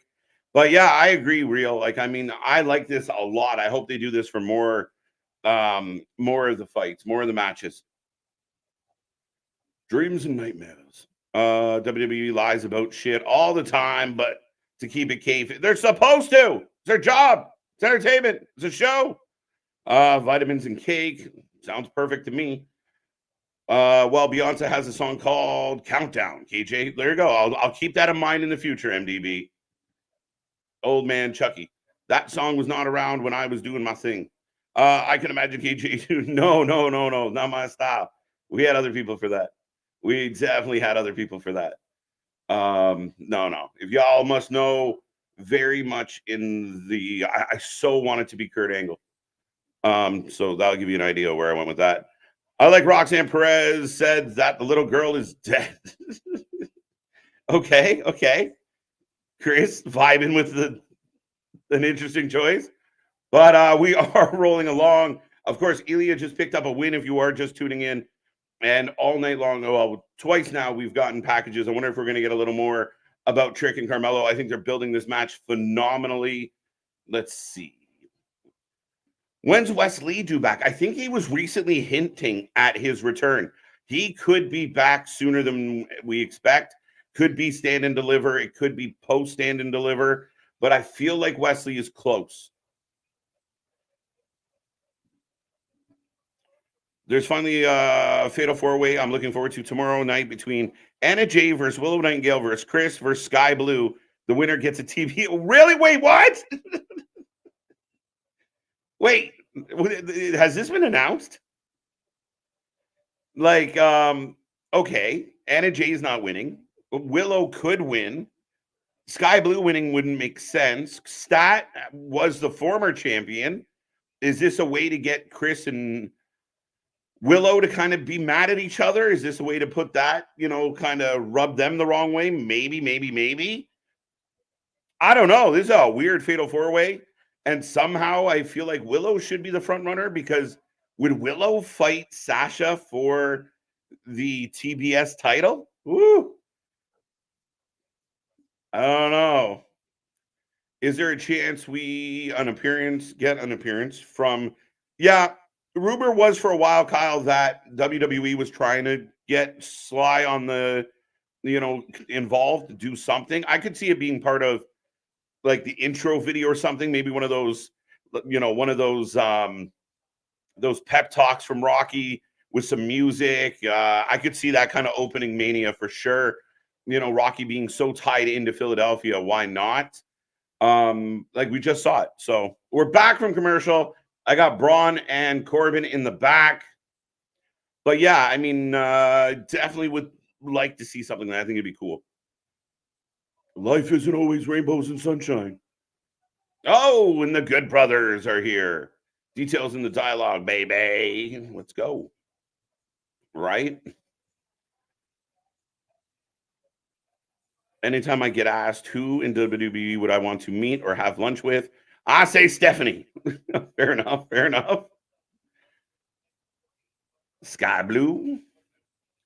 I'd be surprised if Willow wins. So would I. But again, they're trying to build up that. I mean, it's a weird way to do this. Willow da Pillow. Tony Khan tweeted that the rankings will be updated despite him being ignored for weeks. Why would you update the rankings at this point? And again, how do you uphold the rankings? And as we get later into the year, it gets harder and harder and harder to maintain those rankings and make them valid as Ridge Holland is in the ring. The rankings, just leave them alone. Let them go by the wayside. We don't need them back. Oh, Ridge is a little morose. Look at this morose motherfucker right here. I want Sky Blue to win because friend versus friend. But there's been no signs of them not being friends. Build it. Why not just do Julia Hart versus Mercedes? I mean, escalate. Yeah, you think there's already a beef there? I actually thought they were setting up a tag team match. But what do I know? That Fatal 4-Way was announced earlier today. I missed it. I wasn't paying attention to Tony or X today, so I was busy. I had a busy day. Bron just called Bron Super Tan. I love it. Ridge talking about playing professional rugby.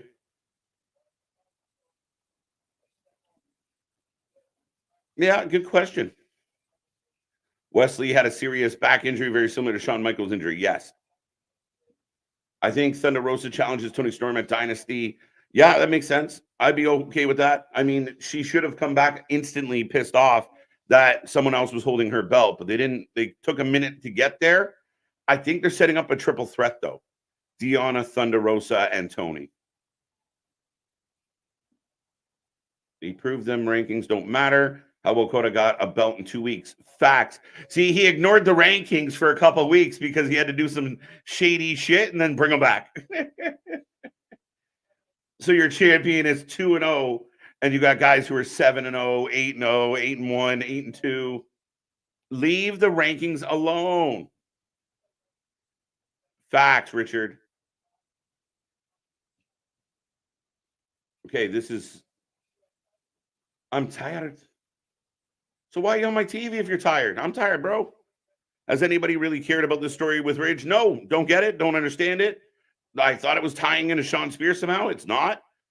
I just find it very boring. Like, I'm sorry. We all got problems, bro. Get in there and fucking wrestle. Unless you're retiring, then I feel bad. Do we get shamed? Could you imagine? Ridge fake retirement. Yeah, apparently. He's not wearing a salmon suit, though. You need that salmon sports coat. Ridge Holland sounds like a song. Patty Winkle Blue. He's retiring. Yeah. Is he really? No, this is bullshit. AJ. There you go. There you go. Great minds, my guy. Eddie Kingston says, yeah, exactly. Exactly. Where were those rankings?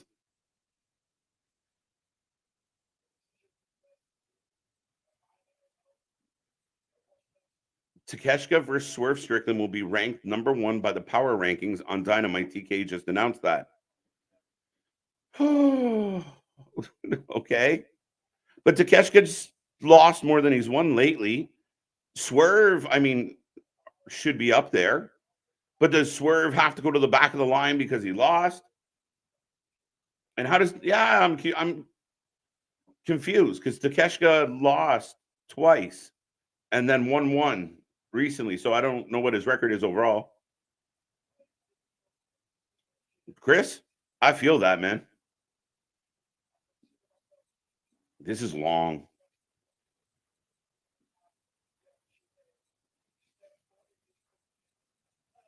He's upset. Nice.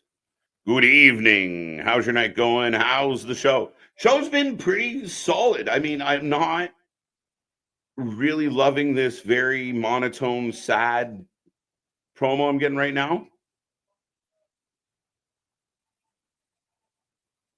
But not a bad, a little like, okay. No, Larry. Oh, be nice. Things have not worked out, Ridge. Can we get to the point now? Oh, he's not bullshitting. I feel bad for laughing at all this. We're getting a thank you, Ridge. Did he legitimately retire?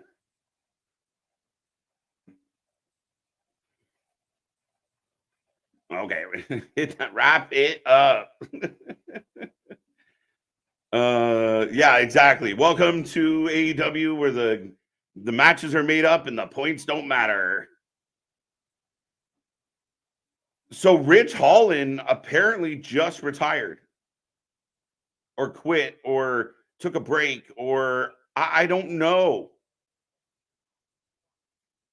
Is a work? Well, I mean, is it like Billy Gunn? What was happening here? Oh, poor guy. Now I got Lyra Valkyra on my screen. Maybe his contract's up.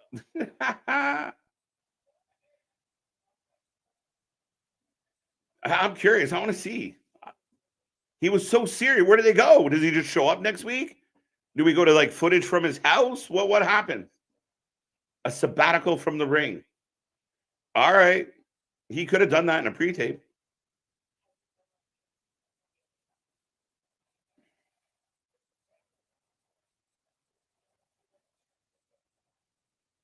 I'm telling you, these video packages are making me a fan of everybody they put in one. I want to cheer for the Bird Lady now. Look at this. Rich Holland is all elite. Let's go.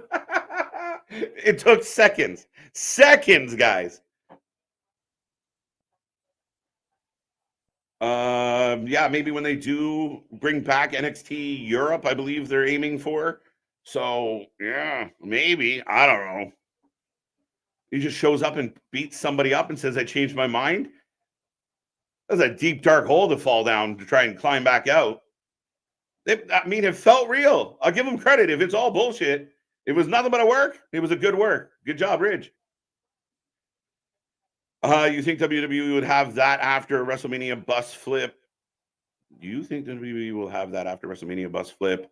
Certain guys are good if they're on the same bus as Roman and Cody Punk, but other guys on the bus with Cameron Grimes, Apollo Crews, Veer, bus flip. Pal, I have no idea what we're talking about. But who does this open up the door for now? Maybe it's the vitamins. I'm not sure.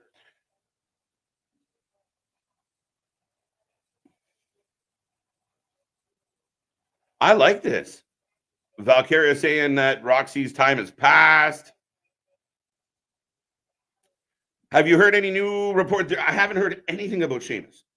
I heard the last report I heard about Sheamus was expected to be at or back in the WWE late December. They were expecting him on SmackDown. They were expecting him maybe at the Rumble. I don't know. We haven't seen him. I haven't heard anything. I don't know where he is. I have no idea. Usually on-screen retirements are saved for the true stars and maybe Shawn. has that much respect for Ridge. He tried him in NXT, didn't work. Now they're just sending him home. Could be. They're just like, sorry, bro. Creative has nothing for you, but we'll let you go retire. I admit, if you're going to let him come out and give that speech, there must be something up. There must, you're working it some way, shape, or form. That would be very surprising. Yeah, I was waiting for it. They are still playing the guilt from putting Big E out. Yeah, I mean, at some point we got to move on. Wasn't he already a heel? He was a heel, came down to NXT as unknown, like a tweener, kind of just very upset about life. Yeah, your guess is as good as mine, guys. I have no idea what the hell is happening here. Ridge was in a babyface group. Remember, they started out heelish, and then they kind of became babyface because everybody liked the bangers. Yeah, you got a point there, Richard. It's hard to say. I could see him attacking someone at Stand and Deliver. Yeah, now I'm getting that vibe that, like, but again, why? I mean, interesting. It might be an overstep, but like I said, that's a deep, dark hole to dig himself back out of and make himself relevant. If he just shows up at Stand and Deliver and picks a fight, I don't know. I think Paxley will cost Lyra the title, setting up a feud for the rest of the summer. Stop. I was going to just say, speaking of deep, dark holes, but what? Pause. Right, but sorry not to step on Chris's comment here, but yeah, normally that would feel like, I feel like that would have much more weight if we gave a shit about Ridge, respectfully. Like, if I was invested, it might matter. I'm more invested in the fact that Alex Coughlin retired earlier this week than Ridge retiring right now. Yeah, I mean, I kind of took the piss out of it for the first little bit because I thought it was just another one of those, like, I don't know what to do. I'm hurting people and I feel bad. And then it kept going and it kept going and it kept going. And then by the end, he's just like, goodbye, and puts his mic down and we get thank you, Ridge chant. So I don't know. Everything I've seen quickly on Twitter was that he's taking time away from in-ring, actually. He's not retiring, but he's taking time away. Comes back with long hair, like, tries to do the Drew McIntyre. He just comes back like, I've been in the hole for so long. I thought Ridge was going to be the next Brock. I guess I was wrong.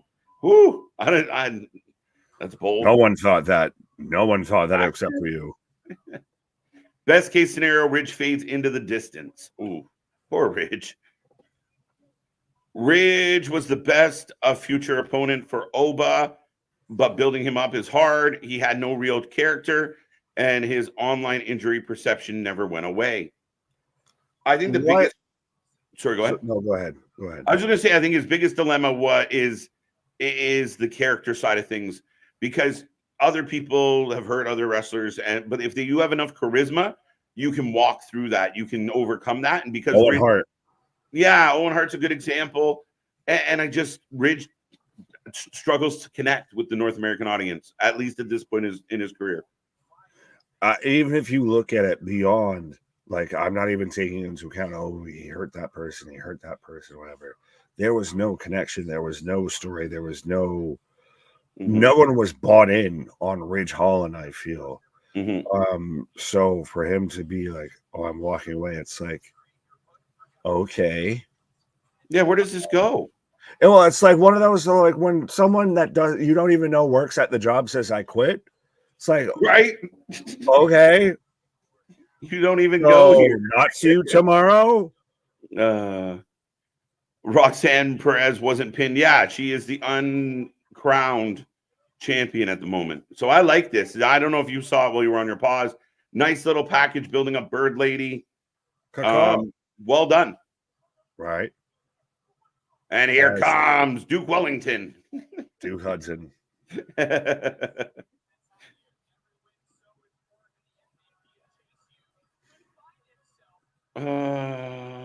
No, I just like this. With Riz, you can overcome anything. I like the next one too.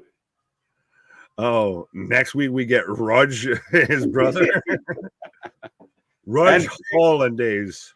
All right. Briggs doesn't get an entrance tonight. Dijak at ringside. he needs to do commentary like this. It needs to be. I can't believe the clothesline that he hit is just amazing. I'm somehow turning Russian here. But yeah. Could have been a WWE vision of Steve Macklin.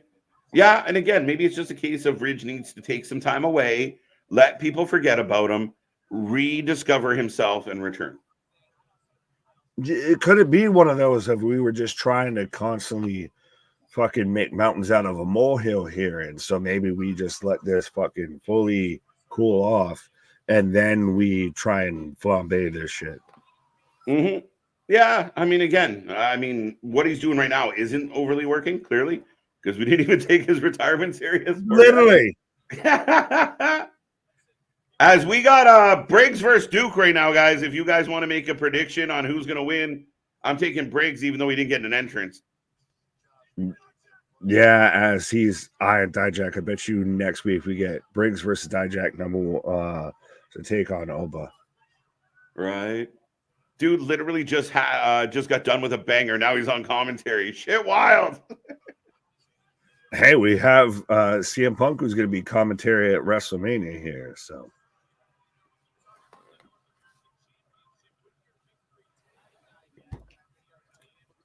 Briggs. Oh. See, and Duke's a guy that I think if he could get away from Chase U, he's a big man. Like, I think there's some upside to Duke that we don't get with this Chase U shit. I'm amazed to see that he survived his fucking gambler shtick and everything. Remember when he was, you gotta know when to hold. Oh, bro, do you remember know when to fold him? Do you remember he's managed to survive that? He's come out of that situation better than fucking Cameron Grimes. Christ, Steph D-Lander's not in the situation in the fucking company anymore. Right. She's killing on the independent scene. Andy ain't doing shit. Dexter ain't doing shit. Dude somehow come out the best out of this. He's the Baron Corbin of NXT. Somehow managed to keep landing on his on the better side of the situation. Right. Great suplex by Duke, and now we're back to the outside on the other side. Duke has personality, but that poker gimmick was there. You go. Do you remember they shut that went forever when they were just in the ring playing poker? They're like, what the fuck are we doing? Right. Trade Ridge for Wardlow. Who agrees with me? I think Tony's. I will do that trade in a heartbeat. Yeah, Tony's gonna want you to sweeten that pot a little. All right, so you send me your 7th round draft pick. That's the thing. Is Tony will be the fucker that'll be like, "Oh, add draft picks. That's sweetening the pot, right?" Yeah, right. Speaking of poker, Tony's the fucker that doesn't know. He's got their, a fucking deuce and a 4, and thinks that he's about to just take the fucking house down here. Mm-hmm. Right. Briggs needs talent, but needs serious gear makeover. He just did it. That's his new gear.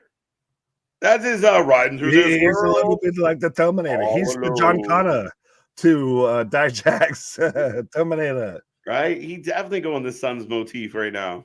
Oh, yeah. Run through this world all alone. He caught up, folks. We're good. Hey, favorite Sun's character? Opie. Opie, I cried. Opie is excluded because Opie's everyone's favorite. I was a big fan of Elvis, man. Really? Bobby? Yeah, Bobby. But I mean, I do have, the Scottish side of me really, really kind of wants to go the other way. But I can't remember his name. I remember Tig because I was a big fan of him. But yeah, I can't remember the fucking there's Scottish a Canadian dude. connection, and there's like a 5 degrees of Kevin Bacon between me and Tig. Really? Yeah. Why can't they give him an entrance and not Duke? Yeah, why didn't Briggs get the fucking entrance? I don't know. I genuinely can't come up with a smart answer. But no, I do agree with you that if Duke was away from Chase U, I think he's on a different level. Like he is maybe world title contender if he's not out there just ultra male cheerleader from Duke University. I mean, there's definitely upside from the guy for sure. It was really Right. distasteful when they tried to do the Ilja injury off the Big E real botch. It almost like they were truly punishing Holland. I don't think they were trying to punish Holland. I think they were trying to build it into what we're getting now. Emo Yeah, Holland. but clearly, as we even discussed, we sat there and had a whole video. We sat there and went back and forth over that whole thing. Mm-hmm. It clearly has not paid off. You did yourself a disservice more, I feel, with doing that, because It didn't help. what you've reaped out of that has not been what you sowed. Yeah, I didn't have an issue with them leaning into it. I just feel like they didn't execute. So didn't help. It didn't help. Right. Commercial. Pro wrestling is not for everybody. Even if they excel in the physical aspects, some cookies also take longer to bake. They're very philosophical there. See money at the end. Well, let's see which one of us takes longer to get baked. Yeah, I'll show you a baked cookie. I'll show you baked. Briggs for the win. Someone might sneak attack on Duke Hudson. Maybe Richard. Trade Rich. Got that one. Yeah, that's not enough. They need to let go Drew Chase. He brings nothing. Words saying things. I was waiting. MLW War Games pay-per-view this weekend. Also a Wrestling Revolver pay-per-view. We're on it. Smile Mark, stay tuned. We're trying. MLW maybe not, but we'll let you know. We're covering every other goddamn 3-letter promotion under the sun, so kind of some halfway slack here. There you go. MDP, shout out, buddy. Showing my age a little on that one, I think. Ridge and Gargano for Wardlow. Chips. That's who it was from Sons of Anarchy. I literally just Googled it. Yeah. I completely forgot what we were talking about. You just scared the shit out of me. Chips! I'm like, chips! Yeah. Baked, hungry, snacks. You know, I think everyone secretly was always cheering for Chucky. No hands, no fingers. Oh, yeah. I was like, shit, yeah. Well, he's just a lovable fuck up. Yeah, well, I think the one that was just the second saddest was Juice. Yeah, he was just always sad all the fucking time. It was like, oh, I'm over you. Pete Dunne got sorry that we all hated Tara. I didn't hate Tara. No. You can have that. Superplex. The dreaded duo. We'll see you next Tuesday on that conversation. Pete Dunne got repackaged, and I feel like he's gotten put back in a box. The dreaded duo with Ridge went nowhere. Now he's stuck with Bait. Give that a little bit of time, though, AJ, because I do believe that Trips is trying to build up the tag team division. So I get it. I don't love the no-catch Republic, but at the end of the day, I think it's too early to give up on them yet. Wrestling does not end after WrestleMania. It still continues on. It's not the series finale. It's a season finale. So there's still plenty of time to still build through all of this. Mm-hmm. And we saw what Hunter's done in this brief period of time. Now imagine if he's got a year to work with this. Mm-hmm. Oh, we're in the best of times. Some might be in the worst of times, but that ain't the WWE. Mm-hmm. As now Hudson is doing the dusty. It's hard times out here, baby, when you're attached to a false university. Okay, take two. Bash says they need to let go Drew Chase. He brings nothing. You've had 2 attempts. And you haven't nailed either of them. So 2 strikes. Let's see if you can make, third strike before you're out. 2. The good match. Good match. As they even call it the Big Boss Man Slam. Look at this guy. Damien with the home. He's the guy in 2K trying to match up his team. Holland for MJF, Wardlow, and Starks. Ooh.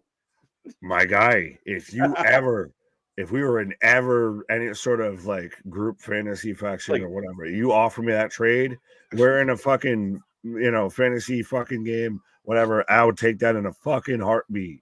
That's like Nick trying to make fantasy trades in football. Holy Fuck shit. you. I was literally thinking that. I'll take your whole team. You give me everybody that's good. Hey, but sometimes it works. Sometimes you get a fucking idiot that bites. Yeah, super spike that button, guys. Let's go. Help the algorithm out. Give us a little bit of love. Y'all read my comment twice. We didn't understand it either time. That right. That's not helping your case. I guess he's saying it was take one twice, not take two. So I'll bring it. I think either way, you're a bad actor if you had 2 takes on the fucking scene and you didn't get the shit right. You couldn't read your lines right here. There you go. Big win for Briggs.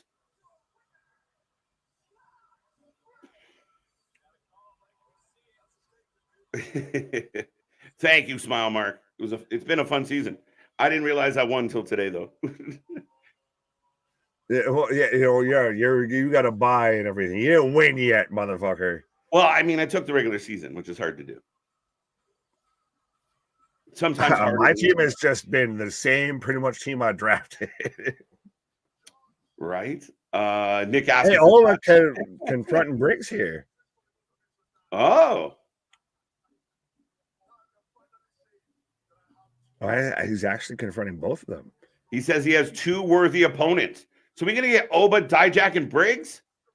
Do we get a triple threat or we get those 2 face each other next week? Like I said, and the winner faces Oba. I was thinking that until Oba said what he just said. On April 6th. I like both of you will find out that nobody can beat me. So he's going to get a triple threat. Yeah, it sounds like it. Triple threat. Yeah. Oba not afraid.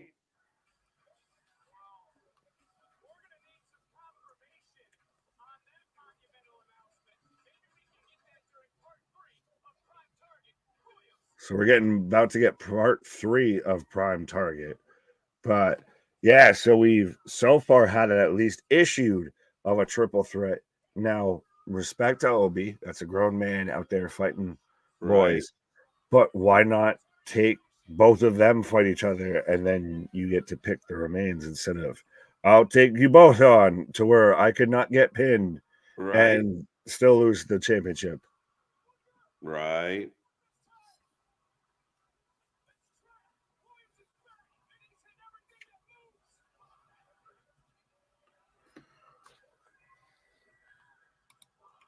Who's your final 4 teams this year in the March Madness? KJ and Nick. Christ, we'd have to look up the tournament. I know. Well, I'm a Kentucky guy. And they're already gone. You can have that.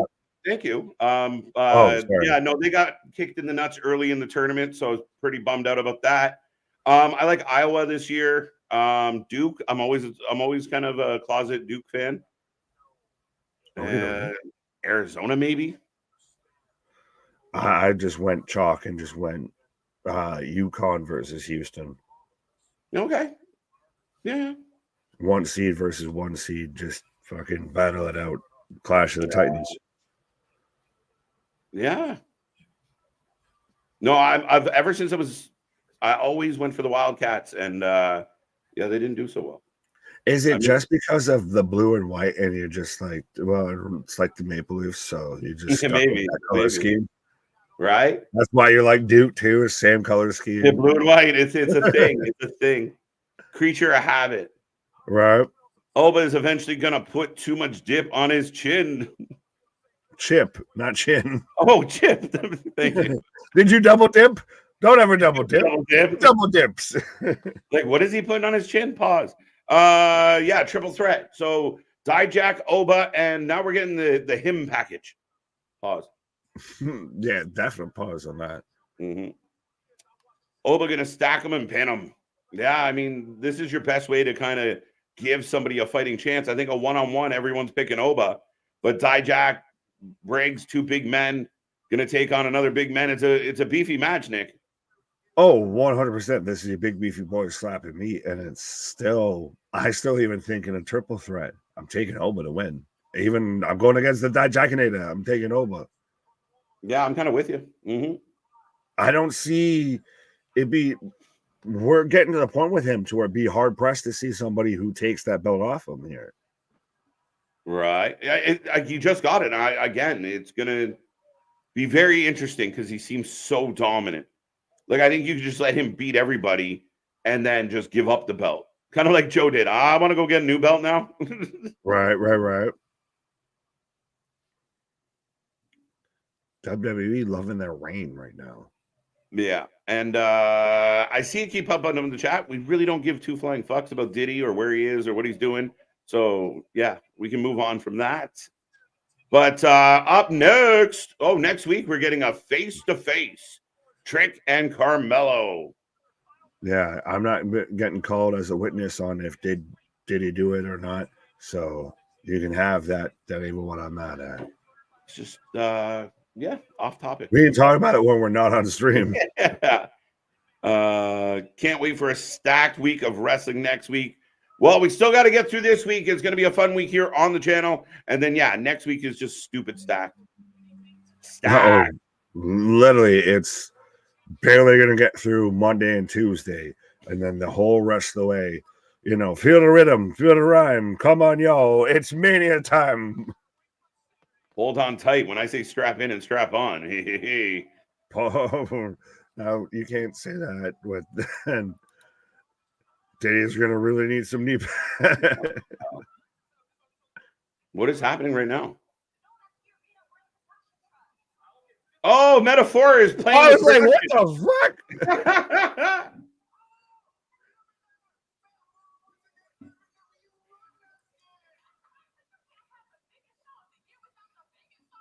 No Ava tonight. Knock on wood. We still got a little bit of time to go, but no Ava. The stars of Stand and Deliver Metaphor. When did this become a thing? I don't know. W with the cool. Thanks, Coach. Well, no, I like this of can you stand the rain? I can't stand the rain out my window. Hey, here come the wolf dogs. Side note, I randomly just because I used it for the call-outs and everything today. Baron's old theme, the I am the dog, and that's my favorite one. Fucking banger. Like, that's up there with the Broken Dreams for Drew there. Well, do you remember it would come on and the fucking flames would blow through the stage? I thought his entrance was outstanding. Yeah, well, because it'd be all just literally the lone spotlight on him, and that's when it's I am the dog. Right. But he had such a good theme, and now it's just indifference. Right? He's the pirate. He's the Hobbit pirate on a motorcycle. He's just the guy that created a wrestler and just put all the shit that he thought was cool all in one package. Right. Table spot next week? Maybe not. Maybe they just avoid, it's a good confrontation without any spot.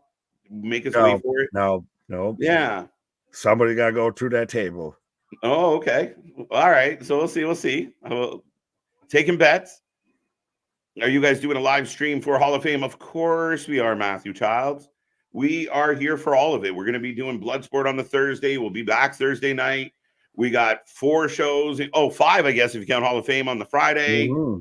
It's a busy week here at the channel. Going to try and cover as much wrestling as we humanly possibly can and see if we survive. Right. Well, we ride together, we die together. We ride together, we stream together. Bad boys for life. 100%. Right. Yeah. We're going off the cliff, Selma. In an arrow. In an arrow. Follow the bouncing dots, folks. Wolf Dogs for the win. Wolf Dogs for the win. Ava is scared that Brandy might be in town. That's what should happen.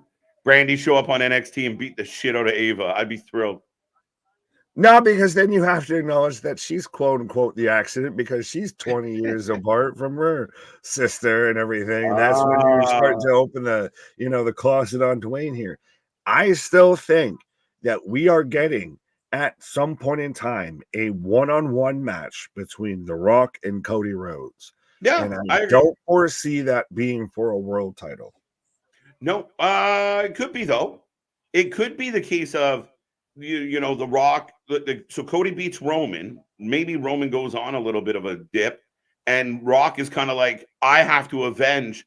Like my little cousin couldn't do it. I gotta make this right, and that's your SummerSlam match.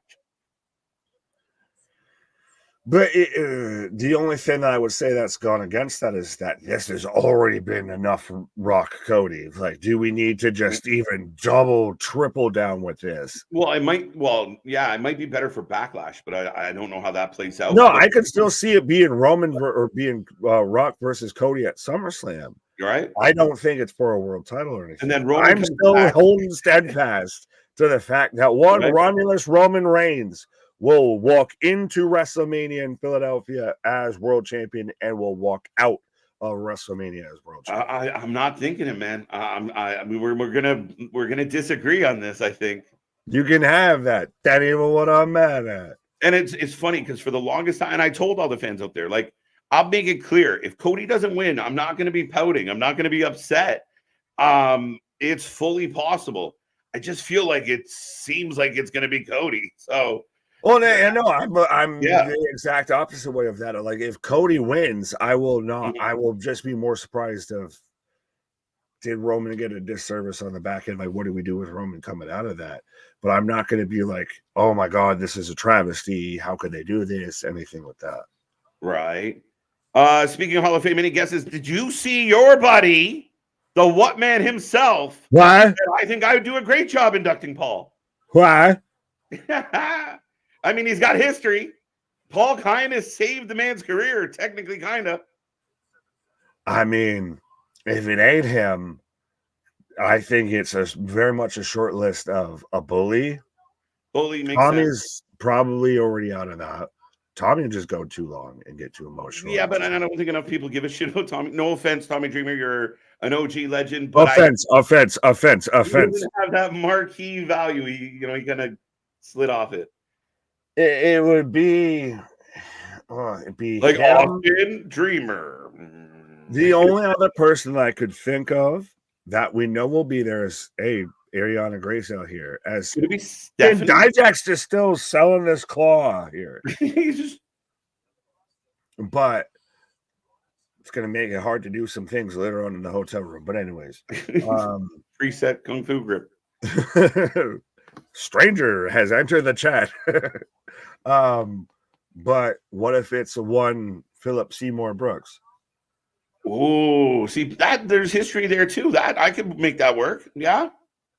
I think all the people 3, so it's why dip below. Well, and if that's Austin's going to make an appearance around WrestleMania, there's his appearance. Right. I like this one though. Heyman will induct Heyman. Welcome to Paul Heyman. Yeah. Paul Heyman is the best that ever did it. So what's his going to be his thing with if he does like the Dino DNA if we're doing the John Hammond meets John Hammond shit? So next week we're gonna Supernova sessions with Valkyria and Perez. So that shall be interesting. And by the way, Crucifino gave Ilja an envelope. Hush, your guess is as good as mine, homie. Well, the Supernova sessions just looks like every local come to our fucking club here thing. I was like, we have women. Do you like women? Yeah, I wasn't shushing you. Shush is shush. Nick's like, that was rude, bro. No. Only one way for Cody doesn't win the belt. MJF interferes, bro. I don't even want that. I just want Cody celebrating and you end it with MJF.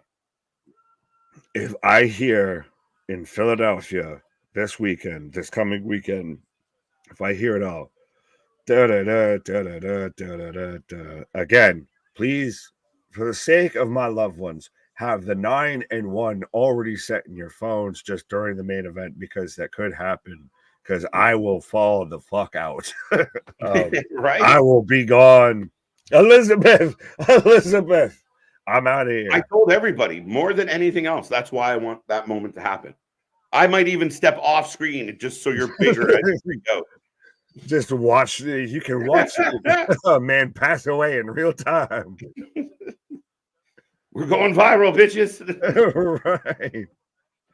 CM Punk is the biggest. There is the possibility. Like, I'm sorry to cut you off there, but there is the slight possibility that it really could happen. Here's why there's a slight possibility, Nick. And just so everyone knows, the tag team main event is on and running. Alpha Academy against the Wolf Dogs. Otis and Bron in the ring right now, two big beefy boys. Right. This is why, because even during the Punk stuff, I continually with AEW said, nah, that can't be real. And there's been a lot of examples. No, that's not happening. No way. That's fake, right? That's kayfabe, right? And it always ends up being real. It really is both. Like, there really was heat. There really was problems. They couldn't turn it into business. That's why with this, I'm like, there's no way Tony can let this happen. But if anybody would, if there's anybody that could, that's the thing. It's been everybody's banking on that. This is the genius play. This is 4D chess move of fucking Tony Khan. When we've seen this motherfucker lately struggle with checkers. So, fuck it. Actually, he struggled with tic-tac-toe. Fuck checkers. Tozawa just getting tossed like a battering ram onto the Wolf Dogs on the outside. But there is just the potential, and they've teased it, and it could just be just subtle enough that it's been teased enough. And then to be, if there is a moment that is a holy shit moment, that will fucking live in WrestleMania history. Yeah, that's your moment. Absolutely. CM Punk is the biggest CM Punk guy to date. I think you meant Heyman guy, with the exception of Brock's not going to do it for obvious reasons. And even if those weren't there, I don't think he wants to give a monologue of any kind. Roman, I could maybe see him let the tribal chief put him in, but I think CM Punk's a better talker. I like Austin. I didn't even know that was really a thing talked about. I could see Austin and Bully are like here, I feel, with me, and then Punk would be just below that. Right. Just because of he's still current. That would be the only thing. Yeah, I agree. I mean, I really like Austin. And again, like we said, there's history there. The Dangerous Alliance going all the way back and such. So, but he doesn't have. I would argue that Bully has that deeper history. Oh yeah, definitely. I just don't know what Bully's up to. He might have to talk to Dave that night or whatever. Well, there could be. Well, we've talked about it to where it could be. Get up, drop the bombshell. Show it up in Philadelphia. I know. People have speculated about the Hardys. I mentioned about potentially that, which you've pretty much said. It'd be great for guys like us, but no one else beyond that's going to know it. But especially in Philadelphia, even if Devon can just get the fucking tables and sit there and just do a back spot, that's all you got to do. Doesn't have to take a bump. Just get a table. Right. And just maybe take a flat back bump. But if we got get up, drop the bombshell in Philadelphia, that place is coming unfucking glued. Yeah, for sure. This one's a weird one. Like, I mean, I don't want to call it blatant nepotism, but the Rock's grandma's going into the. We're a week away. Like, no one else is going in. Like, I think this is just people just throwing out stories just to throw stories. No, she's going in, is she not? Yeah. No. Did they not announce that? No, I have not seen this. 2024. If they have announced this, someone can correct me, but I have not seen this. To me, the last announcement that I saw was Thunderbolt. What's his name? Patterson. There we go. Not Pat, Thunderbolt. Paul Heyman, Bull Nakano, Thunderbolt Patterson, the U.S. Express, Muhammad Ali. All right, so the Rock's grandmother. Right. So thank you. I wasn't sure. Yeah, I thought they might have announced that. Because if she goes in, that's kind of yeah, but no, that was everybody out there of just nepotism. Did you see? It's nepotism. That was everybody's buzzword for a fucking week on Twitter. And then I felt like I was just Antonio Montoya. You keep using that word. I don't think you understand what it means. Well, it would explain why I got to look at Ava's belly button every Tuesday. That's more nepotism. That's navalism. Instead of ableism, that's navalism. I'll accept that.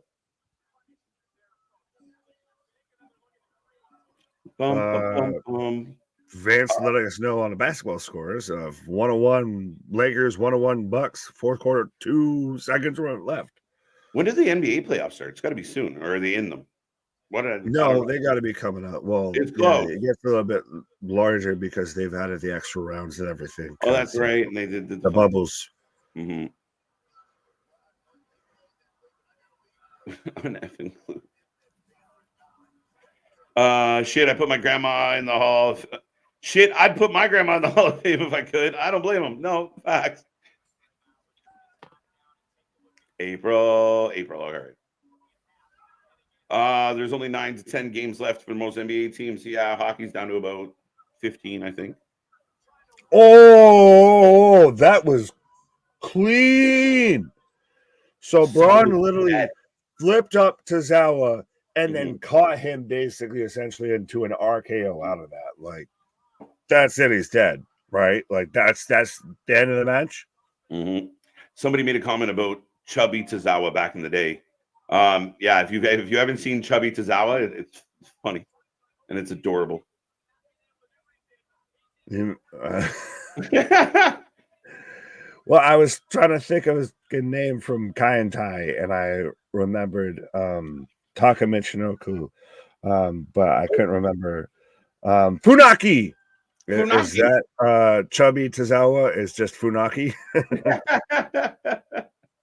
As Otis on fire off the hot tag, knocking Corbin down. He's doing back elbows too. Everybody doing spinning back elbows and fists. One company does nothing but back elbows, the other company does nothing but chops. Right. So is that why? Not sure the context there, John. I don't think he wants to be on TV, to be honest. I mean, like, minimize. He doesn't want to be all up in the business. Yeah, he doesn't need to be like a certain producer that's all up in the videos, all up on the record. Following who would make sense to put Paul in? Eric B. No. Joey S. Yeah, if they could talk him into it. No. RVD. I don't think they want. Jerry A. Lynn's busy with AEW, and Sabu was going nowhere near WWE products. The more names you mentioned, the fucking competency scale just went lower and lower. Yeah, like outside of Jerry the King, fucking Joe, Joey's not introducing them. I mean, certainly not. Out of that list of names, RVD would be my pick. I guess my name would be Bischoff out of those. Bischoff, okay. Could Paul do it? Yeah. I don't understand everyone's obsession with the Cody story. Wait, MTV, what? What about Roman's story? Almost half a decade of destruction and closing in on Hogan's record. That's a valid point. Yeah, touche. Oh my God. Sorry, dude. No, Tozawa, that's it. He's double dead. Like he has been unalived. He got revived and unalived in the same moment there. Yeah, he just knocked that man's soul out of his right. You will literally watch that man's soul leave his body, come back, and leave again. Otis is gonna see some table time. Oh, yep. We're going for the Shield power bomb on the table. Grab the candy, hide your kids, hide your wife, hide your candy, Vic Joseph. Otis through the table. As we're getting Holy Sugar Honey Iced Tea with Skittles, Jolly Ranchers, and Laffy Taffy in the camera shots. It doesn't matter Roman anymore. Just end it. That is a valid point. Like a lot of people said, like We don't give a fuck if he beats Hogan. I kind of do. Do you? Fuck Hogan. Facts. I'm gonna be the one to say it. Fuck Terry Bollea. Oh, Tozawa is. Oh, I thought he was about to hit a symphony of power bombs and just like fuck you, Wardlow. Power bomb, pop up into that man just ran through him. I'm gonna be very clear here. Tozawa was the MVP of NXT tonight. That man took a licking. He's the definition of took a licking and kept on ticking. Like I said, there was multiple times in that match. We saw this man's soul leave his body, come back just to leave again. And I like, though, to call back even to last week to where they sat there and did the whole, like, velocity-ometer and everything on Bron Breakker and showed how physical and impressive of an athlete he is, because that showed the fuck out right there. Mm-hmm. They killed the Alpha Academy. Yeah, they're a comic gimmick. Who cares? Oh, LeWo's this here. This is the Simpsons right now. Just stop. He's already dead. They murdered the kid. Oh, we got company. We can't have everything be a triple threat, can we? No. Well, this is every team that's right? in the triple threat to face the number one contender. Yeah, so next week's match is setting up. So now we're getting everybody circling. The title's here. Wait. Oh, Axiom in the ring. Where did the fucking Frazier just did the little gnat shit of like your little brother that walks by and just like swats you on the back of the head just enough to piss you off. Yeah, Knotman and Robin starts a brawl. And we go off the air with a brawl, the refs swinging their arms, and the crowd chanting NXT. Ding. Nice ending. Good job. Absolutely. Anybody worried about the Alpha Academy being dead? I'm not. No. They were on life support once Gable realized he could actually do something serious outside of it. Right. But ladies and gentlemen, NXT has come to an end. We will take a rating out of 10. How did you feel about the show tonight? Apparently, Johnson felt well. You didn't read the comment you had up there for half a minute. No, I didn't. Clearly, what was it? I'm not going to repeat it. I'm just going to. So, the viewing audience, the show did to read it. Eric giving it a 7. He's already dead. Damn it! All right. Dogs win. You killed Tozawa, you bastards. There you go. Curtis having a big night. 4-0, 7 out of 10 from Vance. Larry goes 4-1, 8 out of 10. So look, the wrestling's off to a good start this week. I liked NXT a lot, Nick. I don't know how you felt about it. Fast show. Lots happened. Lots of build. The packages were good. Matches were good. I liked it. I want to see what's your rating because I went higher than you on Raw. So I just want to see. Which I was surprised. Yeah. Because think about it, we do this how many times every fucking week and everything. And for Monday Night Raw, for it to be not just a good moment, for it not to be just a couple good moments, just for it not to be just a good hour out of 3 hours, for it to be really outside of maybe 5 minutes, a good show, a fantastic show. Yeah. But so what do you give tonight, sir? I think tonight was a solid show. I'm like a 7.5 tonight. Hit the quarter. Okay. That's right around where I was probably at. The video package really helped. Nothing really seemed to drag or lag. No, other than Rage. Fucking poor guy. The man just tried to do Mark Henry and didn't even have the salmon suit, like you said. 7.75, 8.25, 8.25. I really enjoyed today's NXT. The only questionable thing was Natalya beating Lola. I don't think that was even that questionable. It's a veteran. No. 8. I was questioning that. I feel like that's a little too high. So I agree with you of a 7.5. Yeah, I could have my arm twisted into an 8. Like there wasn't a whole lot I didn't like on the show, right? So I could have my arm twisted, but I think all around it was a solid show tonight. I'm really content with how they delivered that. I'm hyped for Stand and Deliver. We got the Oba match added now. The tag team division goes off the air, brawling.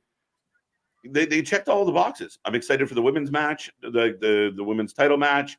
I'm excited for Trick Mello. Ilja still doing his thing. Man, I thought it was a good show. Yeah. I mean, really good episode of NXT. And I really think that as much as I worry, say, with like a Monday Night Raw, that they live up to that next week? Did we just watch the go home show for Raw this week?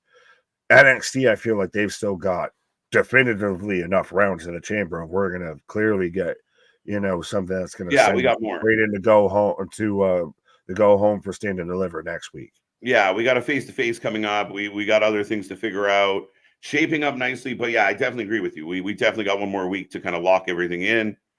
No, for sure. I think it's I think they did a really good job tonight. Right. What are you looking forward to tomorrow night, Nick and KJ AEW Dynamite? We will be live. Swerve and Takeshita should tear it down. Fantastic match.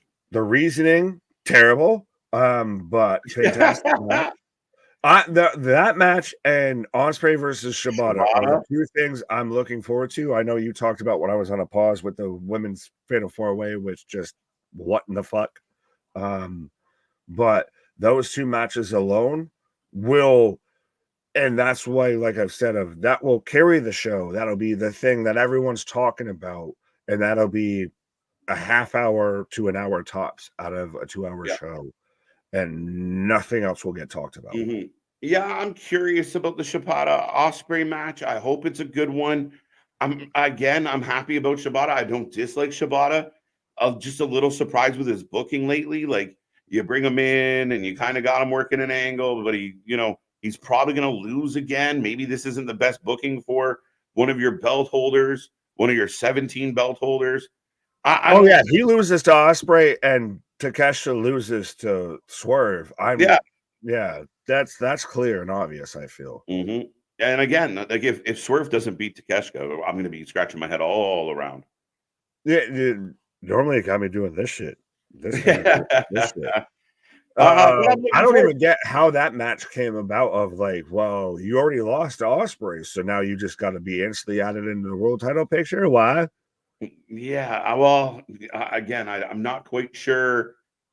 I've been saying this for a long time. We'll talk about it more tomorrow for sure, but the pressure is on Tony Khan. It's like if you are the Yankees or, the Maple Leafs or whoever, if you're a sports team out there and you go invest a lot of money on free agents, the expectation is that you start delivering on the field. And that is the boat that Tony's in now. Is you kind of let him away with all the indie kind of unknowns. But now, they signed this guy, they signed that guy, they signed this girl. The pressure is on Tony. What can you do with all these people? Love it, hate it, run from it, whatever you want to do. AEW, respectfully, is the New York Mets to WWE being the New York Yankees. Yes. Facts. I'll accept that. Logan, like a true baseball fan there. Right. Bottle rockets are snapping pops. Let's go. Bring all the goodies. We'll find out. When is AEW Dynasty? April 21st. Yeah, because you look at AEW's fan base, they couldn't do a show at 420, so they had to do it. We got a busy weekend that weekend. We got a TNA show on the 420. Rob Van Dam's going to be on Collision because of 420. Right.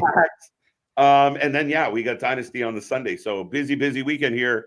When we're supposed to be, baking and chilling out, we're going to be here talking to y'all. The Rock was begging. Brother was begging.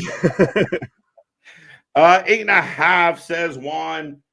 But folks, I think that's a good point to cap this and say goodnight to everybody. Make it last call on the chat. If you got any final thoughts, by all means, make them quick. But we are back tomorrow. We are back Thursday. We are back Friday. We are back Saturday. We are back and back and back. Stay tuned. We got some surprises. Click that little bell. Follow us on all social medias to keep up to date. Go check out the Discord. Go get some swag. Thank you for being here. Hopefully everyone's having a wonderful Tuesday. Hump day tomorrow. Dynamite tomorrow night. If it's a day that ends in Y, we're here covering pro wrestling, folks. So absolutely 100% be a friend, tell a friend. It's the best thing they could do. You're being a bad friend if you're not spreading the good gospel of pro wrestling out here. But our shit is real. Our shit is raw. Our shit is authentic. When you're talking about the wrestling, you put that for life with it. See you on the flip side, folks. Come back tomorrow. Good night.